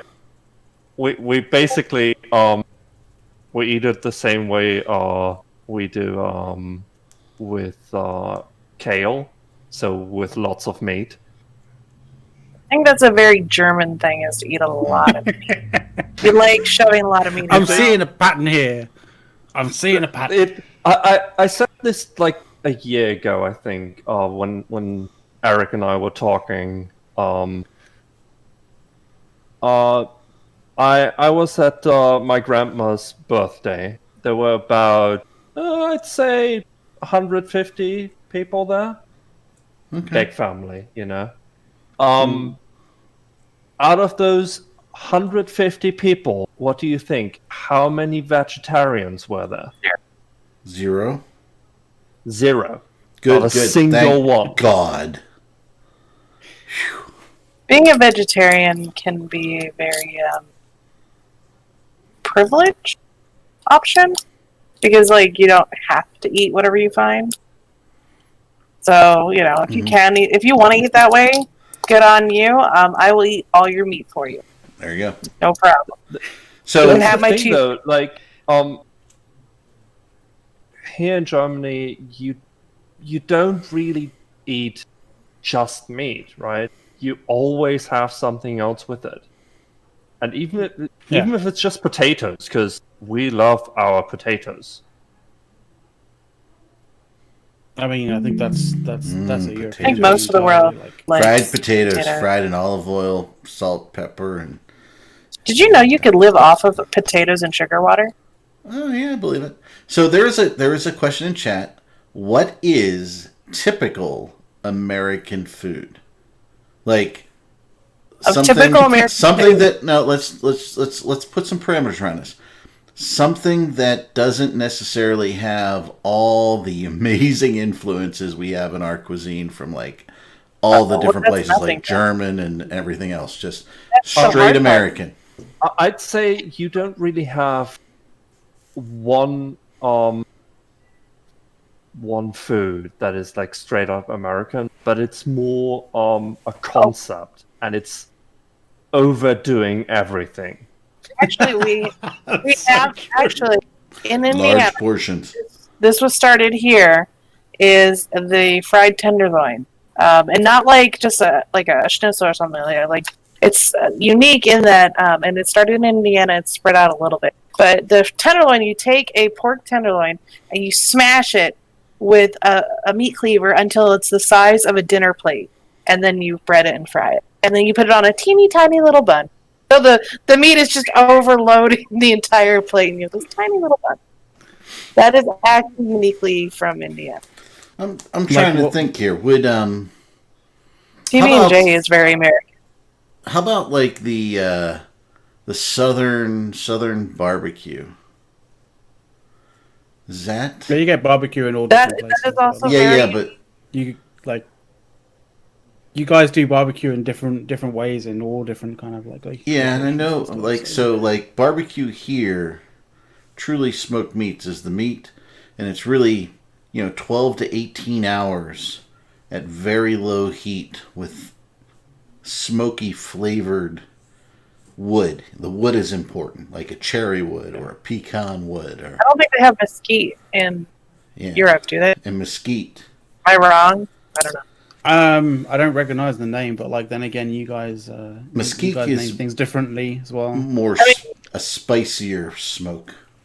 Peanut butter and jelly is actually peanut butter in general is very unique to the U.S. Not other countries adapted it, but like in other places use peanuts. Yeah, but because peanut we butter, don't have peanuts. Come on. well, that's the thing is like peanut butter is huge here. Like everything's got peanut butter in it. This is the hungry stream, right? The hunger stream. I am It's making me actually hungrier really and hungrier. Yeah, that is I an had issue. a little like ramen dish just for lunch because I was like, oh, I'm gonna have dinner tonight. I'll just eat light right now, and now I'm fucking starving. So that method of cooking barbecue, like I've had barbecued things from Asian things, but they're not. I mean, they're not really smoked like we smoke them. Yeah, you guys smoke stuff like crazy. But then again, you got the wood to smoke it. So yeah, I mean, and really, truly, I mean, in my garage, I have cherry wood, I have pecan wood, I have mesquite wood. I think those are the only. I think I might have. I need to Google mesquite wood because I kind of feel like it's one of those American kind of things that in the same way that you guys call it cilantro and we call it coriander. Like I kind of feel like we call it cilantro too. Well, no, he's saying they call it coriander. Oh, we call it cilantro. Like aubergines. Yeah, we kind of have both. It is an eggplant, by the way, for some reason, but the French are like aubergine. For whatever reason. Okay, so call it aubergine too. Yeah, I wouldn't think that hot dogs, because hot dogs kind of have a German, it's the cheap version. Yeah, it's a lot of like our food is like the cheap version of like, I don't know, we were at a Great Depression and everything, and we had to find ways to make food that tasted decent and didn't cost a lot. Yeah, it's like okay. Let me throw one out for everyone out there. German apple food pie that is amazing and easy to make. Okay, it's called rouladen. We put that in chat so you know how to spell it. We've had this conversation. Let me guess. Does it contain meat? It is meat. It's stuffed with more meat. Okay. All I'm hearing, South, is that you love the meat in your mouth. The hardest thing to do, it is basically thinly sliced beef that you then put more stuff in, and then you roll them up, right? You sear it from every side, and then it gets slow cooked. Which is, it may sound hard, but trust me, you can't fuck this up. This is so easy to do. Even I can't fuck that up. And trust me, I am really good at fucking up things in the kitchen. I got one. Pumpkin pie. I mean, you talk about like you bringing the conversation over to pumpkin. Like, I mean, I don't think I've ever really like properly had like a decent pumpkin pie. But then again, like, you're in Britain doesn't really do pumpkin pie kind of stuff like that well. But like, pumpkin fritters is actually really fucking nice. Like, I don't know whether you guys have ever done that before. What is it? Pumpkin fritters. Like basically, sort of like it's like a pumpkin sort of mixture, and then sort of deep fried. That could be good. We have pumpkin bread, pumpkin cookies. Really nice. How about the turducken? You guys got the turducken? You have the turducken? Gotta get the accent. Do you have the turkey? I don't know why, but that does sound epic. Like, do you guys, you know what the turducken is? It's a duck inside a turkey, isn't it? Chicken inside a duck inside of a turkey, and then you cook that. By the way, they're all deboned. It's meatception, basically. They're all deboned, and they're shoved inside of each other and then cooked. Yeah, and I think there's a oyster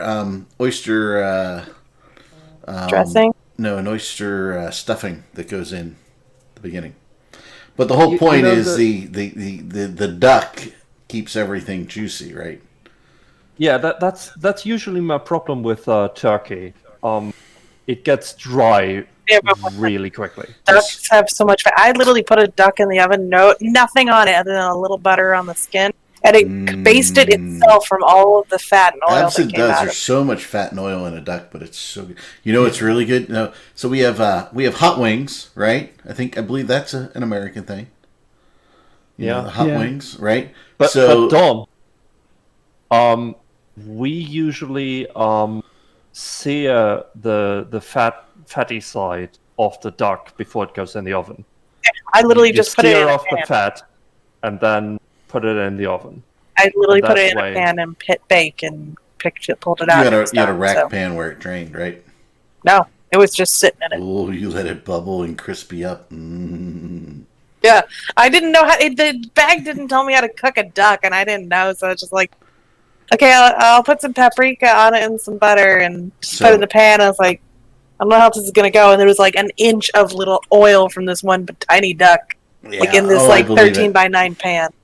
The other thing is, instead of chicken wings for your hot wings, duck wings. Ooh. Oh, that could be good. They're good. Duck meat's like all dark meat, which is the best. Yeah, well, I noticed when so part of our family is from Germany, right? Part of our family's from Russia. It's very interesting. The Germans and the Russians, like when we have Thanksgiving, they will go for the dark meat because it's more moist than the white meat. And it's funny, all the Americans like, we want all the white meat, right? Yeah. And they're like, oh, we want all the dark meat, right? So hey, it's perfect. It works great. So you know, in my family, the fight always breaks out over who can eat the heart. Ew. yeah, we don't. That's We you get don't rid do of that. organ meat. Yeah, we don't. When do it organ comes, meat. when That's it for comes the to Scots, duck, man. when Be it comes surprised. to duck, the heart is the best part of the animal.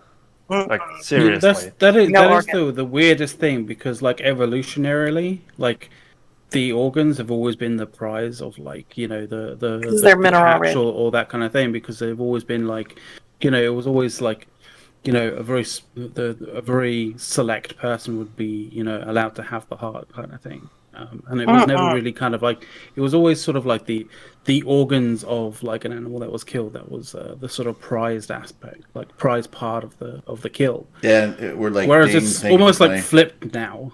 It's weird. You know, I just want to preface here. This entire show, I mined out 2 belts of High sec. ore. Yeah. In high sec. Yeah. Nice. By the way, we do have to go because it is 6. It is 3:46. By the way, next week we are an hour Later. later. But they've the already moved, Americans. so it's all the same. Yeah. For the Americans. Well, no, because the show is based on not YouTube. U.S. it's based time. on We're US always time, so- 1 p.m. we're Eastern, all U.S. changing. Eastern. 1 p.m. U.S. Okay. Eastern if you're in the U.S. Every time this kind of moment This is- happens every year is always the time where I'm like, oh, for fuck's sake. By the You way, show up an hour later. the biggest show just the biggest fights I don't know inside what of INN staff and the most drama has been, Jesus Christ, why do we have to go with U.S. time zone changes? Ah. I mean, We're being yelled at. All right, we gotta go. At least on the European side, that could be over next year. Yeah, it could be over here too. Let's hope. All right. All right. Thank you for watching, everybody. Meta Show is up next. He called us In like balls. 13 minutes. So. Yeah, 13 minutes. So, you know, go hit the restroom, get a beverage, cocktail, whatever you need, and come back and watch that Meta Show. Everybody say bye. Bye.